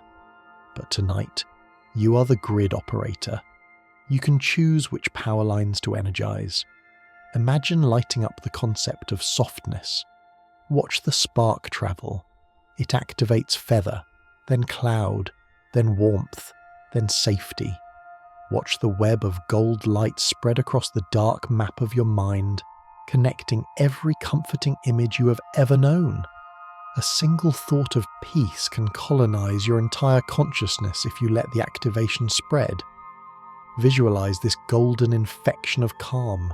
It moves from the word sleep to the memory of a childhood blanket, to the sound of rain, to the feeling of a heavy sigh. You're illuminating the neural pathways of rest, turning off the highways of stress and lighting up the quiet country roads of tranquility. As the light flows along these roads, notice how effortlessly it moves. There is no traffic, no construction, no resistance. The road is smooth, paved with black asphalt that shines like a river. This sensation of effortless processing is known as cognitive ease. When our brain processes information easily, without strain or confusion, it signals to our body that everything is good, true, and safe. When things are hard to understand, we frown. When things are clear and simple, we smile. Tonight, everything is simple. There are no complex puzzles to solve. There are no ambiguous threats to decipher. The instructions are singular. Let go. Visualize a swan gliding across a lake of black glass. There is no ripple. The water offers no resistance to its breast. The swan does not struggle. It barely kicks its feet. It simply moves with the grace of inevitability. You are that swan. Your thoughts are no longer jagged rocks that you have to climb over. They are smooth stones under the water. The friction of the day is gone. You're in a state of high cognitive ease. Because the path of sleep is so clear, so familiar, and so easy to walk, your brain accepts it as the ultimate truth. It feels right because it is easy. Trust the smoothness. If it feels like floating, you're going the right direction. This gliding sensation brings us to the fundamental principle of nature, the law of least effort. Water does not climb a mountain unless it is forced. It flows around it, seeking the lowest point, the path of least resistance. Vines grow toward the sunlight not by straining, but by following the easiest route. We are often taught that effort is a virtue, and that we must push against the current to succeed. But in the kingdom of sleep, effort is the enemy. Tonight, be like the water. Do not try to climb the mountain of sleep. Simply flow down the valley of rest. Gravity is on your side. Gravity wants you to be horizontal. Gravity wants your eyelids to close. It takes zero energy to fall. It takes zero energy to sink. Visualize a heavy, round stone resting at the top of a grassy hill. A gentle breeze nudges it. It begins to roll. It does not need to use an engine. It gathers momentum from the earth itself, rolling faster and smoother, down, down, down, until it comes to a perfect natural stop in the soft moss at the bottom. You are following the physics of the universe. You're taking the path of least resistance. It requires no willpower to surrender. It only requires you to stop holding on. Let the natural inclination of your biology take over and carry you to the lowest, deepest point of repose. Resting at the bottom of the valley, wrapped in moss, you might feel a lingering question about whether you did the right things today or made the right choices. But as you lie there, a warm feeling of validation washes over you. This is the choice supportive bias. Once we've made a decision, our brains are wired to convince us it was the best possible decision. We retrospectively upgrade our choices to avoid regret. Apply this to the now. You chose to go to bed. You chose to listen to this journey. Therefore, your mind is already working to prove to you that this was the perfect choice, and it is. Feel the rightness of it. Every alternative, staying up late, scrolling, worrying, fades into a bleak and unappealing grey. The choice to rest shines like gold. Your brain is your cheerleader, reinforcing your commitment to sleep. It is whispering, "This is exactly where you should be. There is no better place in the world than this bed, at this moment." Let that bias wrap around you like a warm quilt. You have no regrets. You're not missing out on anything better because the best thing is already happening to you. You are the genius who decided to sleep, and your mind is applauding your wisdom with a flood of contentment. As the applause fades into a respectful silence, you notice that the temperature of the air feels perfectly neutral, neither hot nor cold. The smells of the room have disappeared. The texture of the sheets has become a part of your skin.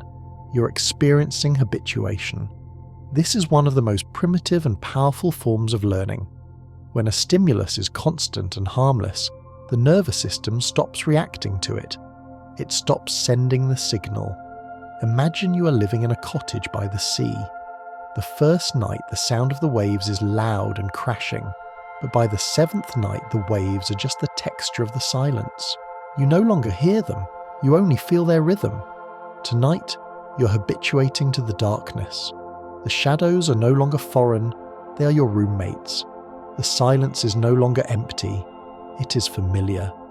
You're becoming used to peace.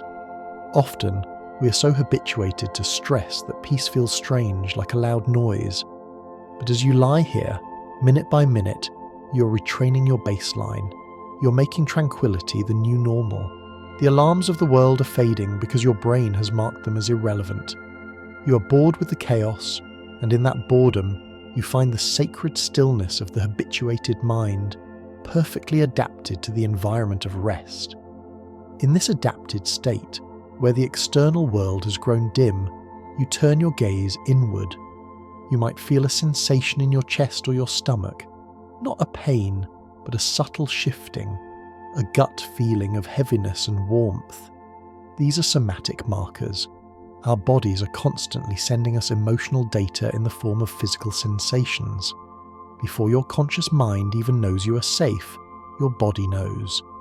Listen to the somatic marker of sleep. It is the specific heaviness in the eyelids. It is the loosening of the jaw. It is the distinct softening of the belly. These are not just symptoms, they are messages. Your body is telling you the danger is past, the hunt is over. Often we live entirely in our heads, ignoring the wisdom of the neck and the shoulders. Tonight, let the body lead the mind. Feel the feeling of sleep. It is a thick, syrupy sensation in the blood. It is a slow, rhythmic thrumming in the ears. Trust this physical data. Your body has been sleeping since the day you were born. It is an expert. If it feels heavy, believe it. If it feels slow, believe it. Let the somatic experience overrule the anxious chatter of the brain. You're feeling the truth of the night in your very cells. As you sink into that cellular truth, you might worry that you will forget something important by morning. A task, an idea, a promise. But here, we invoke the concept of prospective memory. This is the brain's ability to remember to remember. It is a mental sticky note placed on the future. Visualize a massive ancient bank vault in the center of your mind. The door is made of solid steel, feet thick, with a complex, mesmerizing dial. This is your prospective memory vault. You do not need to hold your tasks in your hands while you sleep. You can deposit them here. Take the appointment you need to remember. Take the email you need to write. Take the solution you are searching for. Visualize them as glowing orbs. Walk up to the vault. Spin the wheel. Click, click, click. The heavy door swings open on silent hinges. Inside there are velvet cushions. Place the orbs gently on the cushions. They will not fade. They will not be stolen. You are outsourcing the holding. Close the door. Spin the wheel to lock it. Now, your hands are empty. Your mind is clear. You can trust the mechanism of your own brain to hand these things back to you exactly when you need them tomorrow. For now, they are locked away, safe and suspended, allowing you to walk away from the responsibility of remembering. Walking away from the vault, you find yourself on a bridge spanning a river of mist. You look down at the water, and then you look at the far bank. You cannot see the details of the other side, but you know it is there. You can imagine the green grass and the sunrise. This ability to travel forward in your mind is called effective forecasting. We are constantly predicting how we will feel in the future. Usually we are terrible at this. We predict we will be more stressed or more unhappy than we actually turn out to be. But tonight, use this tool to predict relief. Cast your mind forward to the moment you wake up. Imagine the feeling of being fully rested. Imagine the sunlight hitting your face, the feeling of energy in your muscles, the clarity of a refreshed mind. By visualizing this positive future, you pull it toward you. You're creating a bridge of expectation. You're not just falling asleep, you're traveling toward a better version of yourself. The sleep you are about to take is the vehicle. See the destination clearly. A you that is calm, a you that is strong, a you that is ready. That future is waiting for you on the other bank. All you have to do to get there is cross the bridge of dreams. The forecast is clear, the storm is behind you.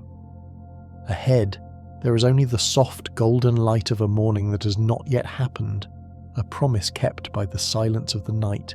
And as you step off the bridge, the mist rises up to meet you, swirling around your ankles, soft and cool, obscuring the path back, leaving only the way forward into the deep. Into that deep, swirling mist, your vision softens. The sharp lines of the world dissolve into a haze of gentle grey and white. Imagine you're walking through a dense, enchanting forest, where the trees are tall and the canopy is thick. You're instructed to look for one thing, and one thing only: the white feathers of a dove resting on a branch.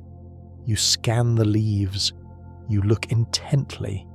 Because your mind is so singularly focused on the dove, you completely fail to notice the shadows of the wolves, the jagged rocks, or the tangled vines. They are there perhaps, but to your mind they have become invisible. This is the sanctuary of inattentional blindness. We often speak of this as a flaw, how we miss the gorilla beating its chest in the room because we are counting a ball game. But here, in the twilight, it is your greatest shield. You have the power to direct the spotlight of your attention so brightly onto the concept of rest that the stresses of the day simply vanish from your perceptual field. They do not need to be fought. They simply cease to exist in your reality because you're not looking for them. Focus entirely on the sensation of warmth in your palms. Look for it. Hunt for it with your mind's eye. As you zoom in on that warmth, notice how the noise of the room, the temperature of the air, and the worries of tomorrow fade into the background. You're blind to the chaos because you are mesmerized by the peace. You're walking past the monsters without ever seeing them, safe in your tunnel vision of tranquility, seeing only the white dove of sleep waiting for you on the branch. As you walk past the invisible shadows, you emerge onto a vast, pristine beach. The sand is cool and smooth, stretching out for miles under a moonlit sky. You look back at where you came from, and you see your own footprints leading out of the forest. But as you watch, a gentle wave rolls in from the dark ocean. It washes over the tracks. When the water recedes, the sand is perfectly flat. The evidence of your journey is gone. This is the natural law of decay theory. In the library of the mind, memories that are not revisited, not rehearsed, and not refreshed simply fade away. They lose their structural integrity.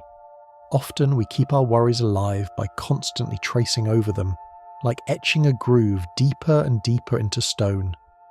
But tonight, you have stopped the etching. You have stopped telling yourself the story of your stress. And because you have stopped, the natural erosion of the mind takes over. Visualize your anxieties as words written in the wet sand near the tide line. You do not need to scrub them out.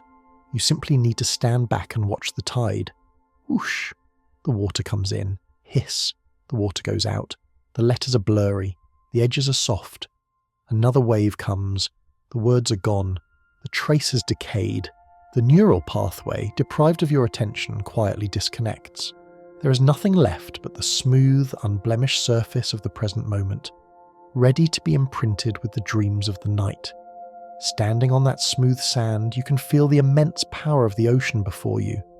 You can only see the surface, the moonlight dancing on the ripples, but you know that below the surface there are miles of depth, vast currents, and slow-moving leviathans. This is the realm of subliminal perception. We like to think we are captaining our ship with our conscious thoughts, but so much of our reality is shaped by what lies beneath the threshold of awareness. The deep water moves the ship far more than the wind in the sails. Trust in the deep water tonight. Even if your conscious mind feels a flutter of wakefulness, your subconscious, the deep ocean, is already picking up the cues of sleep. It hears the rhythm of the music. It feels the softness of the sheets. It perceives the safety of the dark. These signals are sinking down past the guard at the gate, influencing you from below. You're being lulled by a song you cannot quite hear. Visualize deep underwater currents of blue and green, moving slowly and powerfully. These currents are carrying you toward morning. You do not need to swim. The subliminal drift is irresistible. It is a silent, invisible conveyor belt of comfort, operating in the dark, guiding you gently toward your destination without you ever needing to lift a finger or understand the mechanism. You're being supported by the unseen. Drifting on that deep current, you might recall a thought or a suggestion you heard earlier in the day, perhaps a whisper that everything will be all right. At the time, you might have dismissed it, but now, in the silence, that message seems to be growing louder, more convincing. This is the sleeper effect. In psychology, a persuasive message often becomes stronger over time because we forget the source, we forget that we doubted it, and we are left only with the core truth of the statement. Imagine that every positive affirmation, every kind word you have ever heard, is a seed that was planted in the soil of your mind. During the busy day, the sun was too hot for them to sprout, but now, under the cooling darkness of the sleeper effect, the resistance has faded, the skepticism has withered, and the seeds are beginning to bloom. The thought, "I am safe," is no longer a sentence you read. It is a feeling you own. The thought, "I am loved," is detaching from the person who said it and becoming a fundamental fact of your existence. Watch as the garden of your mind fills with these night-blooming flowers. They are growing in the shadows, fueled by the very passage of time that usually erodes things. Tonight, time is your gardener, strengthening the messages of peace while you lie dormant, turning the whispers of the day into the convictions of the night. In this blooming garden, you notice a single small fountain in the center. It is not a roaring waterfall, just a gentle trickle. Yet, this small stream feeds the entire garden, keeping it lush and green. This is the embodiment of the Pareto principle, often known as the 80-20 rule. In many areas of life, 80% of the results come from just 20% of the causes. You do not need to do everything to achieve peace. You only need to do the small, vital things. Apply this to your relaxation. You do not need to silence every single thought. You do not need to perfect every muscle. You just need to get the vital few right. You need to close your eyes. You need to lie down. That is your 20%. That small investment of effort yields the massive return of 80% recovery. Release the need for 100% perfection. You have already done the heavy lifting by simply showing up to this moment. Visualize a tiny drop of concentrated blue dye falling into a large bowl of clear water. It is a small drop, a tiny action. But watch how it swirls and spreads. It claims the entire volume of water. It transforms the whole without struggle. Your decision to rest is that drop. It is spreading through your blood, through your nerves, colouring your entire being with the hue of sleep. The small act is enough. The rest will happen on its own. As the blue colour spreads, saturating the water, notice how the individual molecules of the water seem to cling together, forming a unified body. If you place 2 drops of water near each other on a table, they will inevitably pull together and merge into one. This is the law of proximity. We perceive objects that are close to each other as a group, as a single unit. Tonight, you're not a separate entity fighting against your environment. You're utilizing the law of proximity to merge. Feel the back of your head against the pillow. There is no space between you. Feel your legs against the mattress. There is no gap. In the eyes of the universe, you and the bed are now one single object. You are a grouping. The sleeper. Allow your boundaries to soften until you cannot tell where the heat of your skin ends and the warmth of the blanket begins. You are clustering with the comfort. You are gathering with the darkness. You are not an island. You are part of the archipelago of the room. By bringing yourself into such close contact with the symbols of rest, you become rest itself. You're absorbing the properties of the pillow, its stillness, its softness, its silence, simply by being close to it.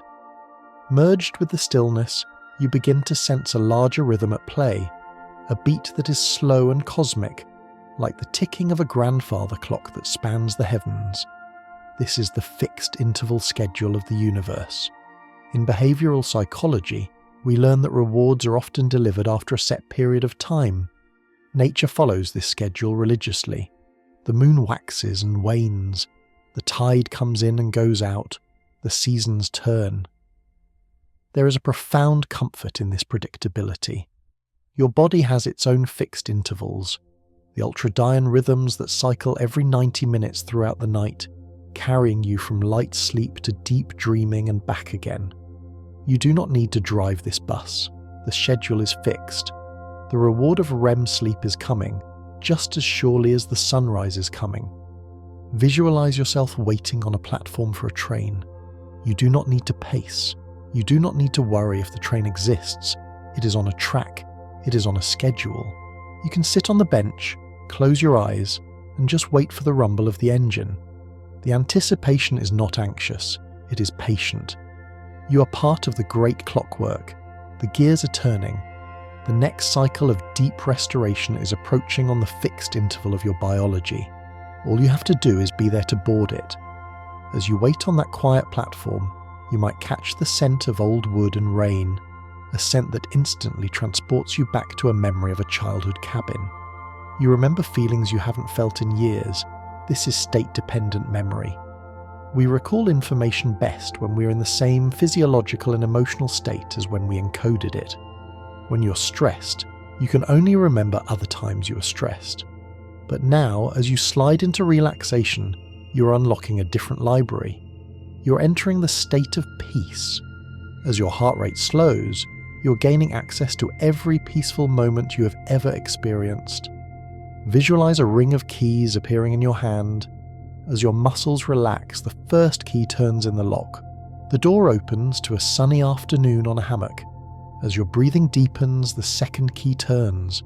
The door opens to a moment of silence in a snowy field. You're not just creating these images, you are remembering them. You're physically traveling back to the state where these memories live. The deeper you go, the more access you have to the archives of serenity. You're returning to your natural habitat. You're retrieving the files of comfort that were inaccessible during the chaos of the day. They're all here, waiting for you in the quiet vault of the relaxed body. Wandering through these archives, you might see a painting on the wall. It is a landscape, beautiful and sweeping, but if you look closely with a magnifying glass, you might see a brushstroke that is out of place, or a colour that isn't quite right. In the waking world, you might try to fix it. But here, we embrace the concept of satisficing. This is the psychological blend of satisfy and suffice. It is the wisdom of accepting the good enough rather than destroying yourself in pursuit of the perfect. Maximizers try to find the absolute best option, and they are often exhausted and unhappy. Satisficers find an option that meets their needs and are content. Tonight, be a satisficer. Your sleep does not need to be a perfect coma-like void to be restorative. Your bed does not need to be a cloud. Your mind does not need to be completely empty. It is good enough. The painting is beautiful from a distance. Step back. Drop the magnifying glass. Look at the whole picture of your night. You're warm. You're safe. You're resting. That suffices. That satisfies. Let the jagged edges remain. They are part of the texture. By accepting the imperfect night, you remove the pressure that keeps you awake. You're drinking from a cup that is not full to the brim, but it is full enough to quench your thirst, and that is all that matters. Finally, imagine you're standing at the edge of a thermal pool. The steam rises thick and white. You dip a toe in. It feels hot. If you were to jump in, it might be a shock, but you are not jumping. You're practicing systematic desensitization. You're gradually exposing yourself to the sensation until the shock disappears and only the comfort remains. You've been doing this all night. First, you dimmed the lights. Then, you lay down. Then, you closed your eyes. You've been wading step by step into the waters of sleep. Now, you are waist deep. The heat feels normal now. It feels like a second skin. You're desensitized to the silence. It no longer rings in your ears. You're desensitized to the darkness. It no longer holds fear. You're ready to take the final step. Visualize yourself sinking down to your shoulders. The water is heavy, pushing against your chest, supporting you, then to your chin. Then tilting your head back, you let your ears go under. The world becomes a muffled aquatic hum. You have fully acclimated. The environment of sleep is no longer foreign, it is your element. You're a creature of the deep, perfectly adapted to the pressure and the peace, floating in the suspension of the void, ready to drift away entirely. Floating in that suspended void, you might feel a lingering urge to keep working on a problem, to keep turning a puzzle piece in your mind, hoping for a solution. But consider the quiet magic of the incubation effect. Think of a baker making bread. He mixes the flour and the water, he kneads the dough with strong hands, but then, and this is the most crucial step, he stops. He covers the dough with a damp cloth and walks away. He leaves it in the dark warmth of the kitchen. To the untrained eye, it looks like nothing is happening. But in the dark, the yeast is waking up. The chemistry is shifting. The dough is rising, expanding, becoming aerated and light. This is your mind during sleep. You have done the kneading all day. You have gathered the ingredients of your experiences. Now you must cover the bowl. You must walk away from the counter. By stepping away from the problem, you are not abandoning it. You are giving it the environment it needs to transform. The solution is the bread, and it cannot rise if you keep poking it. Visualize your complex thoughts as heavy, dense balls of dough. Place them on a shelf in the back of your mind. Cover them with the white cloth of silence. Trust that in the morning, the heat of the night will have done the work for you. The answer will be there, risen and ready, born not from effort but from the patience of the pause. As the dough rises in the quiet kitchen, time moves forward and the sharp details of the previous day begin to soften. This is the natural, merciful slide of the forgetting curve. Imagine building a magnificent, intricate sandcastle at the edge of the surf. It has towers, moats, and bridges. It represents the specific data of your day, the phone numbers, the headlines, the trivial conversations. It stands tall for a moment, but then the wind picks up. The grains of sand begin to dry and tumble down. This erosion is not a failure of the architecture, it is the way of the sand. The forgetting curve dictates that we lose the majority of new information within hours unless we fight to keep it. Tonight, do not fight. Let the wind blow. Watch the sharp turrets of the sandcastle round over. Watch the moat fill in. The structure is returning to the beach. This fading is a form of cleanliness. You do not need to carry the castle into the ocean of sleep. You only need the sand. Feel the relief of letting the details slip through your mental fingers. You're not losing anything of value. You're simply decluttering the landscape, allowing the temporary to fade so that the permanent horizon can be seen again. The curve is a slide, and you're sliding down it, away from the jagged peaks of data and into the smooth, flat plane of emptiness. On this smooth plane, you might recall the storms of the week, the high highs and the low lows. But nature has a governing law known as regression to the mean. It is the statistical certainty that extreme events are always followed by more average, moderate ones. If the waves are exceptionally high today, they will likely be lower tomorrow. If the wind screams, it will eventually whisper. The universe bends toward the middle, toward balance. You are part of this statistical reality. Your stress, your excitement, your fear, these are outliers. They are the extreme data points. But the gravity of your existence pulls you back to the mean. And the mean of the human condition is rest. Visualize a pendulum that has been pushed violently to the right. It pauses at the apex, trembling with potential energy. Now watch it fall. It does not stay at the extreme. It sweeps back toward the center. The center is your baseline. The center is peace. You do not need to force the pendulum to stop. The friction of the air and the pull of gravity will settle it. Trust in the inevitability of the average. The storm is not the normal state. The calm is. You are regressing, beautifully and mathematically, back to the silent center of your own soul. Settled in that center, you feel a sense of safety that goes beyond the physical walls of the room. This feeling is the echo of secure attachment. As children, We explore the world, running into the park only because we know there is a parent on the bench, a safe base we can return to if things get scary. That invisible tether gives us the courage to be. As an adult, you can internalize this safe base. Tonight, the bed is the base. The night is the guardian. Visualize a golden thread attached to your wrist. It is slack, light, and infinite in length. Follow the thread back with your mind's eye. It leads out of the dream, back to the waking world, tied securely to the concept of tomorrow. You are tethered to your life. You can drift as far as you want into the cosmos of sleep, exploring the deepest nebulas, because the golden thread will always guide you home. You cannot get lost. You're securely attached to existence. Feel the gentle tug of that connection, not a chain that binds you, but a lifeline that anchors you. Because you are tethered, you are free to fly. The base is watching. The base is holding the string. You're safe to let go and float into the dark. As you float, you might decide to take a sip of cool water from the glass by your bed, or simply imagine doing so. As the phantom liquid slides down your throat, you feel an immediate wave of calm. This is the placebo effect in its purest form. It is the ability of the mind to alter the body simply because it believes a change is coming.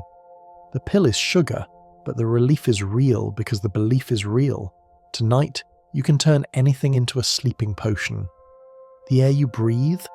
Imagine it as a vapor of pure tranquilizer, purple and heavy. The pillow under your head? Imagine it is infused with the essence of lethargy.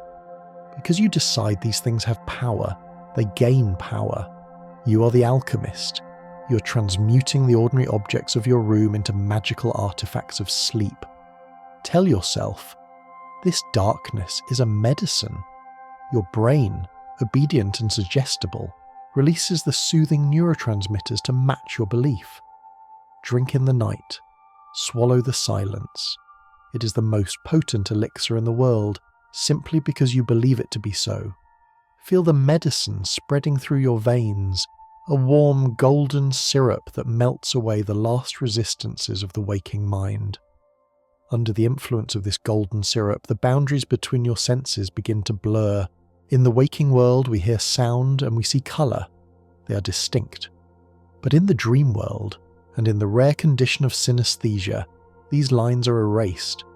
A sound can have a taste. A colour can have a temperature. This cross-wiring is a sign that the rigid structures of the logical brain are dissolving. Invite this blending now. Listen to the silence of the room. What colour is it? Perhaps it is a deep velvety indigo.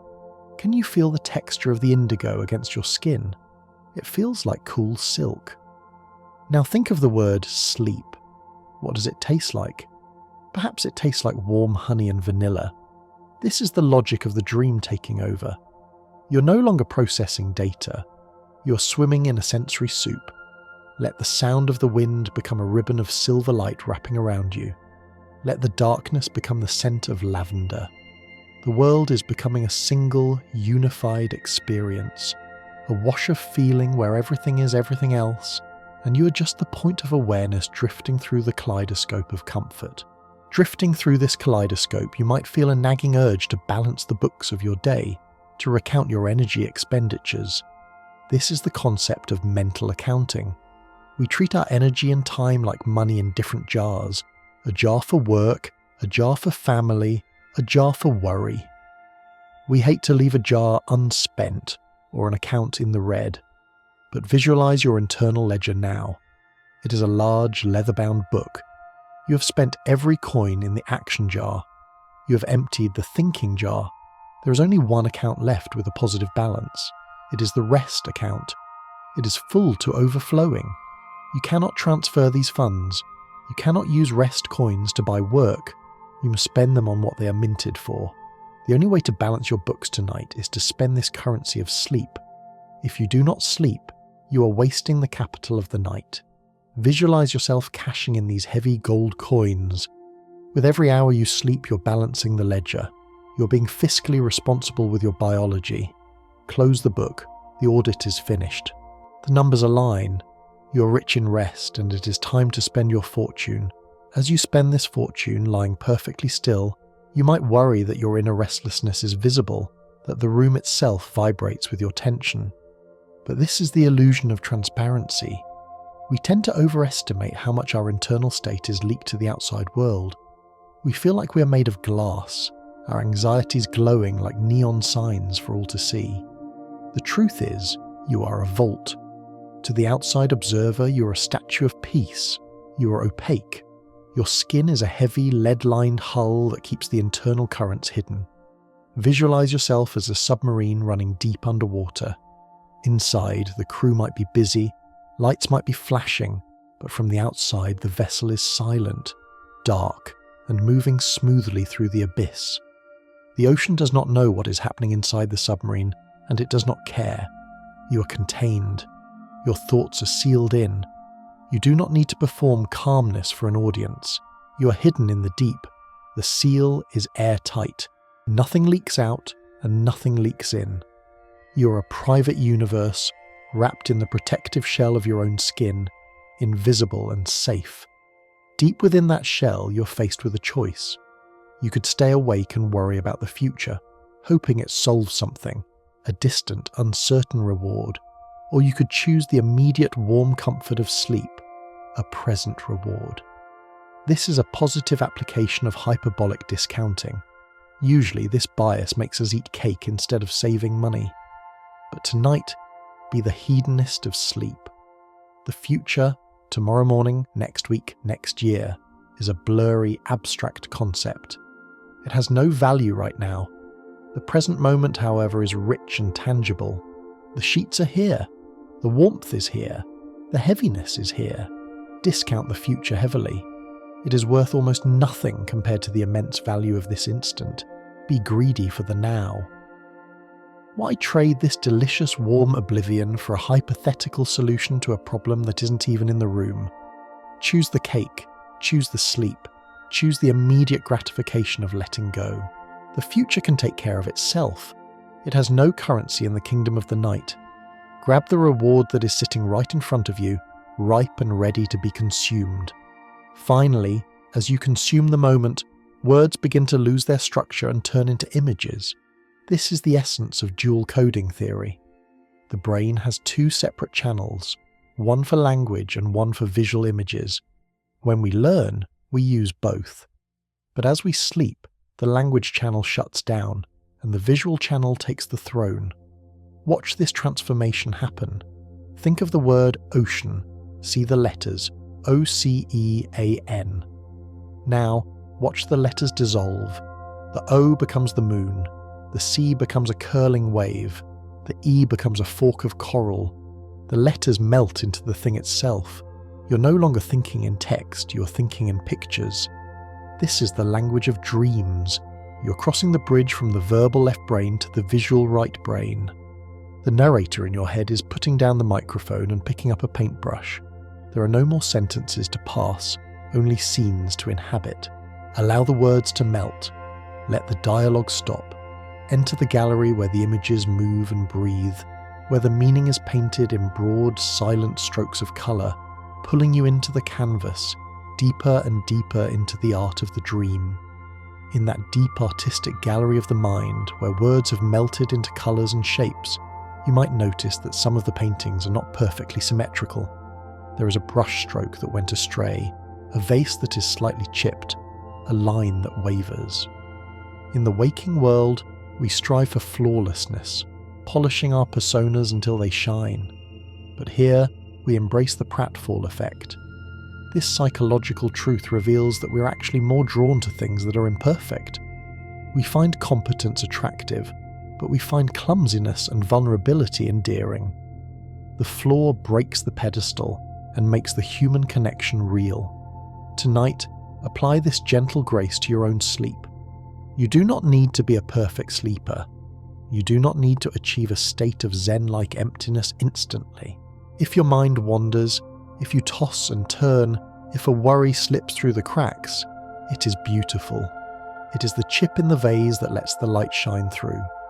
Visualize a Japanese tea bowl, hand-molded, heavy and warm. It has a crack running down the side, but the crack has been filled with liquid gold. This is the art of kintsugi. Your restless thoughts are the cracks, and your acceptance of them is the gold. You are more whole, more authentic because of the imperfection. The pressure to get it right dissolves. You're allowed to be a messy human sleeper. You're allowed to be a work in progress.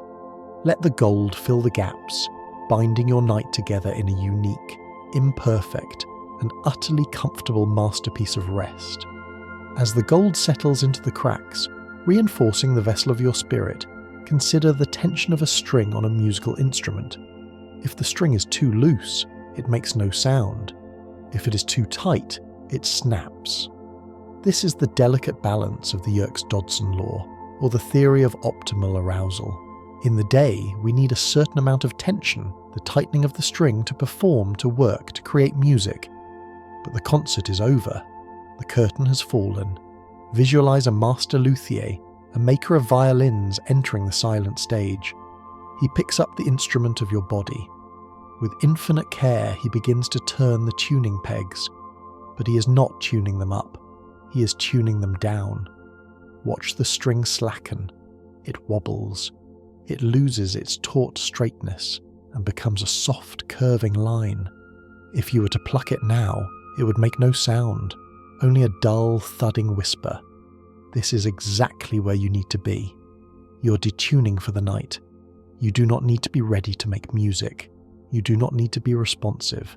Feel the slackness in your hamstrings, the looseness in your spine.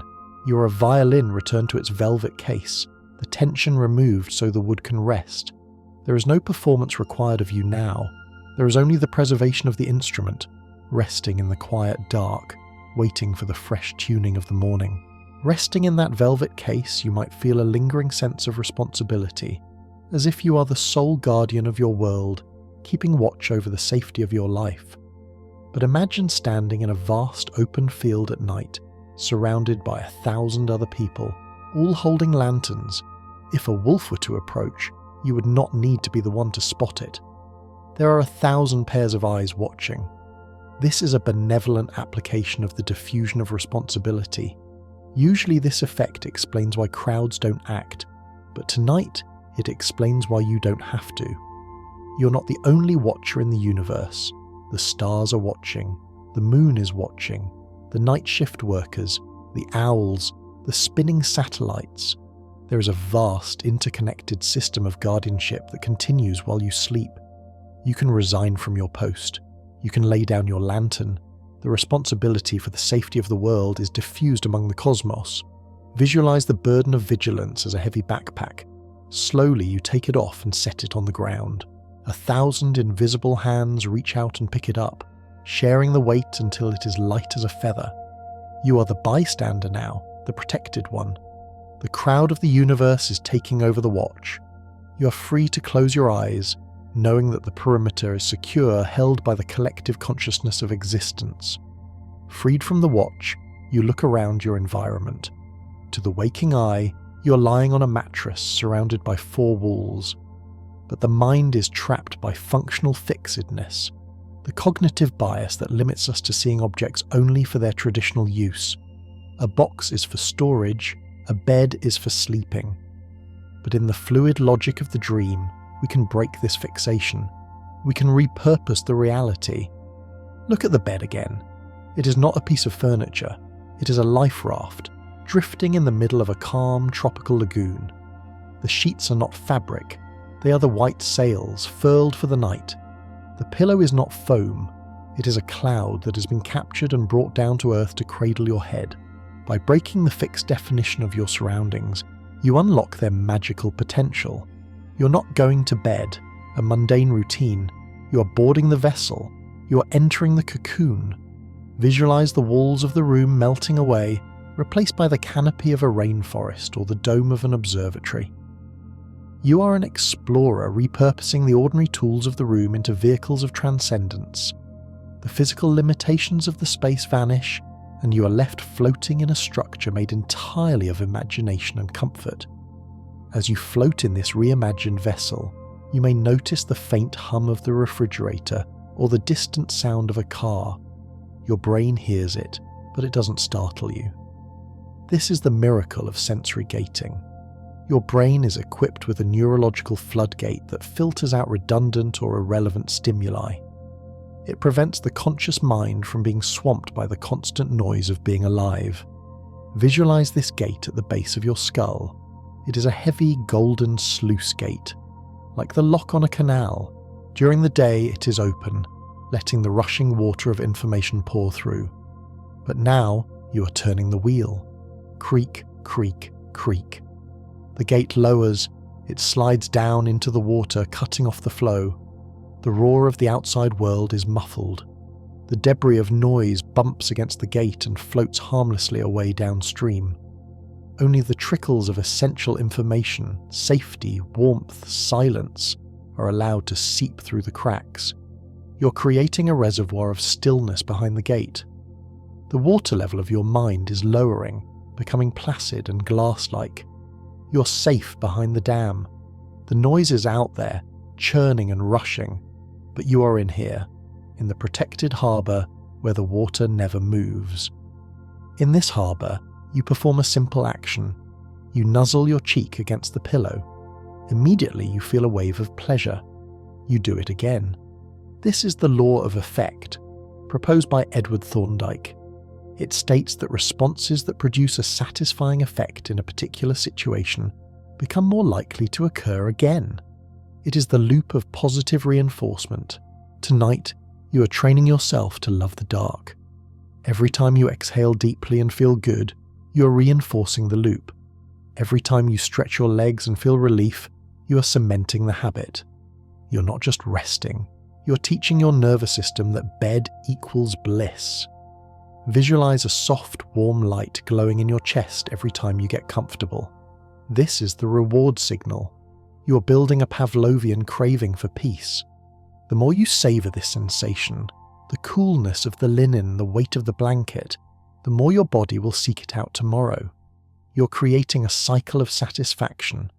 Let yourself be hedonistic about it. Enjoy the feeling of the heavy limbs. Wallow in the luxury of the silence. You're wiring your brain to view sleep not as a chore, but as the ultimate reward, a prize you have won and are now enjoying. As you enjoy this prize, your mind might drift back to the events of the day. Perhaps there was a conversation that went wrong, or a mistake made.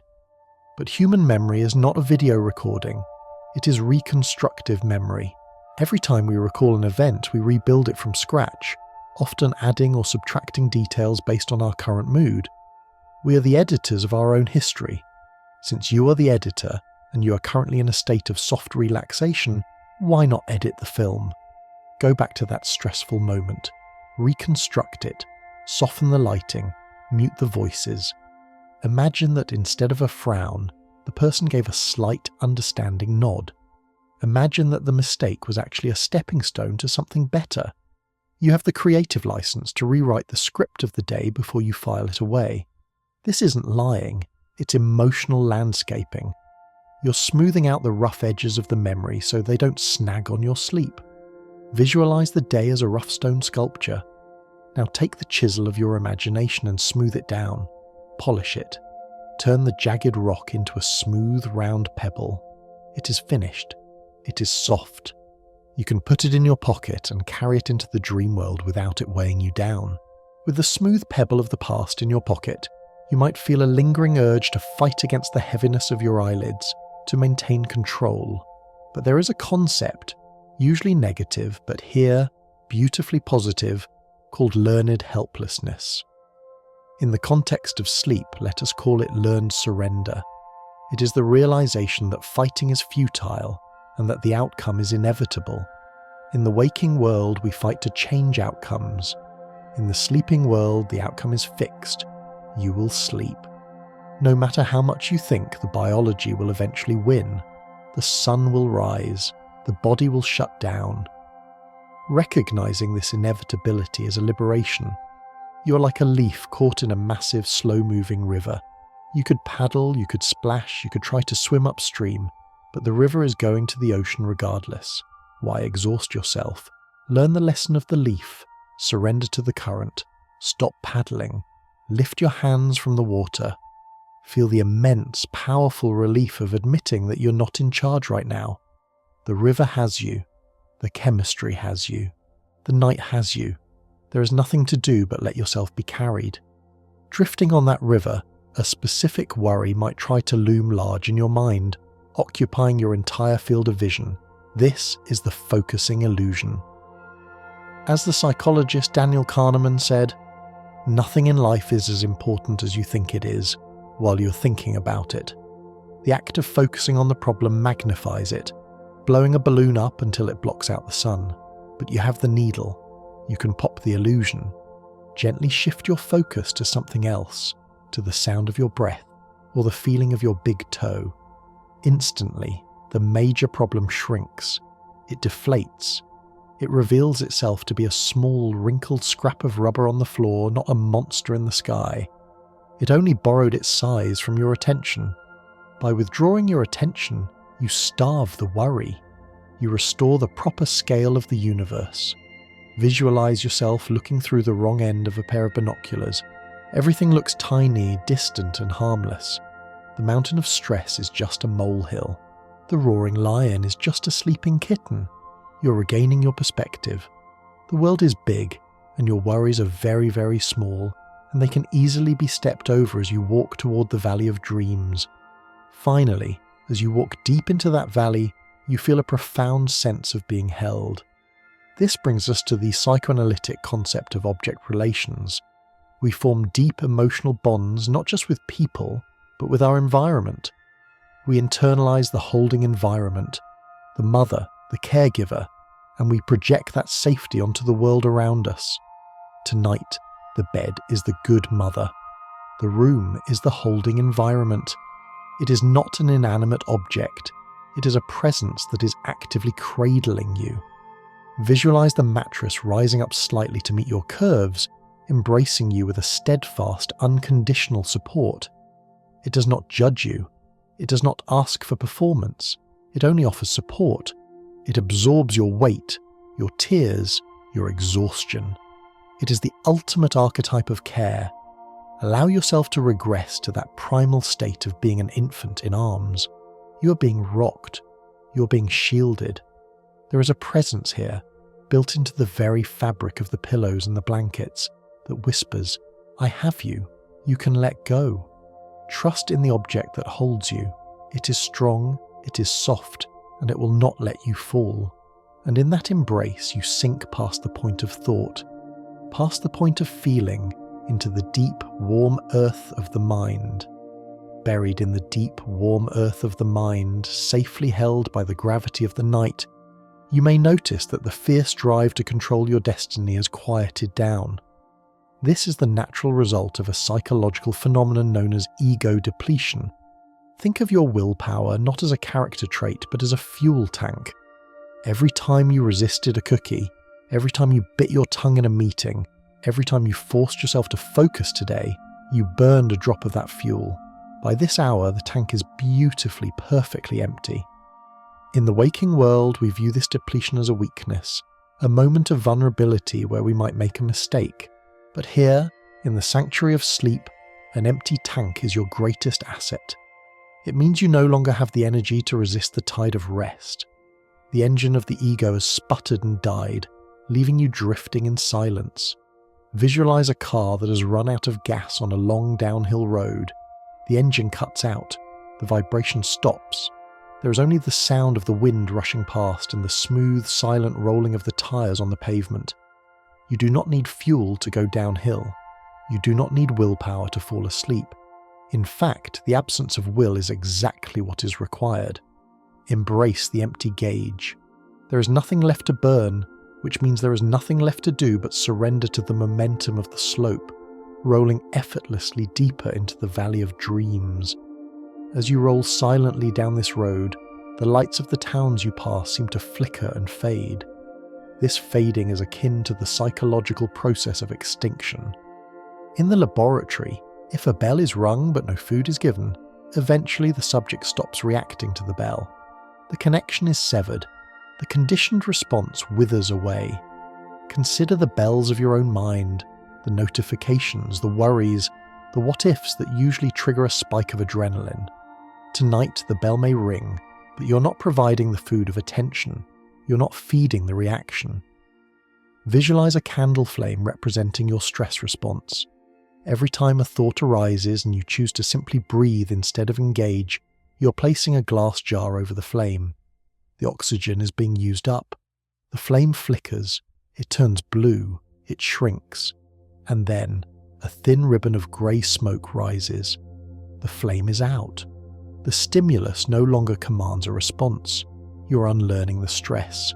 You're breaking the link between the noise of the world and the peace of your soul. The bells may ring in the distance, but they are just hollow sounds now, incapable of lighting the fire, echoing harmlessly in the vast, dark theatre of your indifference. In this dark theatre, turn your gaze toward the centre of the stage. Imagine a single, steady point of blue light. Fix your inner eye upon it. Stare at it. Do not look away. As you maintain this gaze, you might notice that the other shapes on the stage, the swirling yellow dust of distraction, the red flashes of worry, begin to vanish. This is a phenomenon called motion-induced blindness. When we fixate on a stationary object, the brain spontaneously erases the moving clutter in the periphery. This is a magic trick of the mind that you can use to banish the chaos. Your stationary object is the sensation of your own weight pressing into the mattress. It is constant. It is unmoving. Focus on that heavy static feeling. Lock onto it. As you stare at the sensation of gravity, the moving thoughts at the edges of your vision begin to dissolve. The brain decides they are not important. One by one, the distractions pop out of existence, erased by your singular focus on the stillness. You're not fighting the chaos, you're simply out staring it. You're rendering the noise invisible by falling in love with the silence at the centre. The periphery fades to black, and you're left alone with the blue light of peace, suspended in a void where nothing moves and nothing matters. Suspended in that void, you might become aware of a subtle internal vibration, a hum that travels from the base of your brain, down your neck, into your chest, and deep into your abdomen. This is the song of the vagus nerve, the wandering nerve, the superhighway of the parasympathetic nervous system. It is the physical switch that controls your ability to relax. Visualize this nerve not as anatomical tissue, but as a cord of bioluminescent gold fibre, glowing softly within the dark vessel of your body. When you exhale slowly, making the breath longer than the inhale, you're gently plucking this golden string. The vibration travels down. It touches your heart, and your heart slows its beat to listen. It touches your lungs, and they soften. It touches your stomach, and the knots untie. You are playing the instrument of your own biology. With every long, slow breath out, you're sending a chemical message of safety along the golden wire. You're manually overriding the panic of the day. Feel the gold light pulse with your breath. You're the operator of this machinery, and you have just thrown the master switch to cool down. The systems are powering down, the lights are dimming, and the golden hum of the vagus nerve is the only sound left in the factory. As the factory creates this golden silence, you begin to drift beyond the boundaries of your individual self. You're tapping into something older and deeper, something the psychologist Carl Jung called the collective unconscious. This is the reservoir of the experiences of our species, the ancestral river that flows beneath the bedrock of the personal mind. Think of the millions of years that humans have been sleeping. Your ancestors slept in caves, in huts, under the stars, in forests. They survived, and they rested. The ability to sleep is not just a personal habit, it is an ancient inheritance. When you close your eyes, you're not alone. You're joining a massive, timeless procession. You're stepping into the same river that carried your great-grandparents. Visualize this river as a stream of silver stars flowing underground. Dip your toes in. The water feels familiar because it is in your DNA. You do not need to figure out how to rest. The knowledge is stored in the collective library. Let the current of the ancestors take you. They have paved this road with millions of nights of dreams. You're simply walking the path they cleared. You're returning to the great shared womb of the species, held by the wisdom of aeons, protected by the history of human rest. Floating in this ancestral river, you feel a profound reluctance to move, to change position, or to alter your state. This heavy inertia is often called the status quo bias. In decision-making, we have a strong preference for things to stay exactly as they are. We perceive a change from the current state as a loss. Tonight, this bias is your anchor. The status quo is you, lying in bed, warm and safe. Your brain is now fiercely protective of this state. It does not want to wake up. It does not want to get water. It does not want to check the phone. To do so would be to disrupt the glorious status quo of comfort. Let this bias weigh you down like a heavy woolen blanket. The path of least resistance is to stay exactly where you are. Doing nothing is now the preferred option. Your brain is calculating the cost of movement and deciding it is too high. It is far better, far richer, to remain in the stasis of the pillow. Embrace this stubbornness. Be obstinate in your refusal to move. You're preserving the perfect moment, freezing time in a block of amber, engaging the powerful psychological machinery that insists that here is better than there and now is better than then. Deep within that amber stasis, you might feel a lingering regret about the energy you spent today on things that didn't work out. The wasted time, the fruitless efforts. This is the trap of the sunk cost fallacy. We often cling to a losing strategy simply because we have already invested in it. We stay at the table because we have already put chips in the pot. But tonight, you are walking away from the table. Visualize the day as a heavy bag of coins you have been carrying. You spent them. They are gone. Standing at the edge of the pier of sleep, you realize that holding onto the empty bag will not bring the coins back. It only weighs you down. Open your hand, let the bag drop. Splash. It sinks into the dark water. The cost is sunk, but you are free. You are cutting your losses. By accepting that the day is finished and cannot be refunded, you liberate yourself to enjoy the new wealth of the night. The ledger is closed. You're declaring bankruptcy on the day's worries, and in doing so, you're instantly debt-free. You're washing your hands of the investment. You're walking away light, unburdened, ready to start a new fortune in the currency of dreams. Walking away light, you notice that the air around you seems to shimmer with connections. If I whisper the word night, your mind instantly whispers back dark, moon, stars, sleep. This is semantic priming. One concept activates related concepts in a cascading waterfall of associations. Let us start a cascade of comfort. I will drop a single drop of ink into the clear water of your mind. The word velvet. Watch it spread. It touches the concept of softness. That touches warmth. That touches safety. That touches silence. You're caught in a chain reaction of soothing words. One gentle thought is triggering another, like a line of soft felt dominoes falling in slow motion. You do not need to force the associations, they are hardwired. Allow the web of language to catch you. You're falling through a dictionary of peace. Every word you encounter is softer than the last. Drift, hush, calm, deep. The words are losing their definitions and becoming pure sensation, wrapping you in a cocoon of linguistic luxury, where every syllable is a pillow and every vowel is a lullaby. Wrapped in that cocoon, you realize you are savoring the sensation of the sheets against your skin. This act of savoring is a powerful psychological tool. It is the deliberate act of prolonging and intensifying a positive experience. Usually we rush through our pleasures, eating the chocolate without tasting it. But here, time has stopped. You can stretch the second. Focus on the specific feeling of the pillow supporting your neck. Don't just notice it, luxuriate in it. Isolate that single sensation and magnify it. It is cool, smooth, yielding. Treat this feeling like a rare vintage wine. Swirl it around in your consciousness. Let it breathe. The more you pay attention to the pleasure, the more it expands. You're taking a fleeting moment of comfort and stretching it into an hour of bliss. You're diving into the texture of the moment. There is no rush to get to the next second. This second is delicious. Savor the stillness, taste the silence. It is sweet and heavy on the tongue. By lingering here, you are telling your brain that this state is valuable, worthy of protection, and infinitely better than the waking world.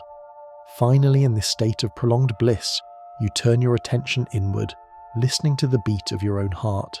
You are engaging in biofeedback loop. When you listen to your body listens back.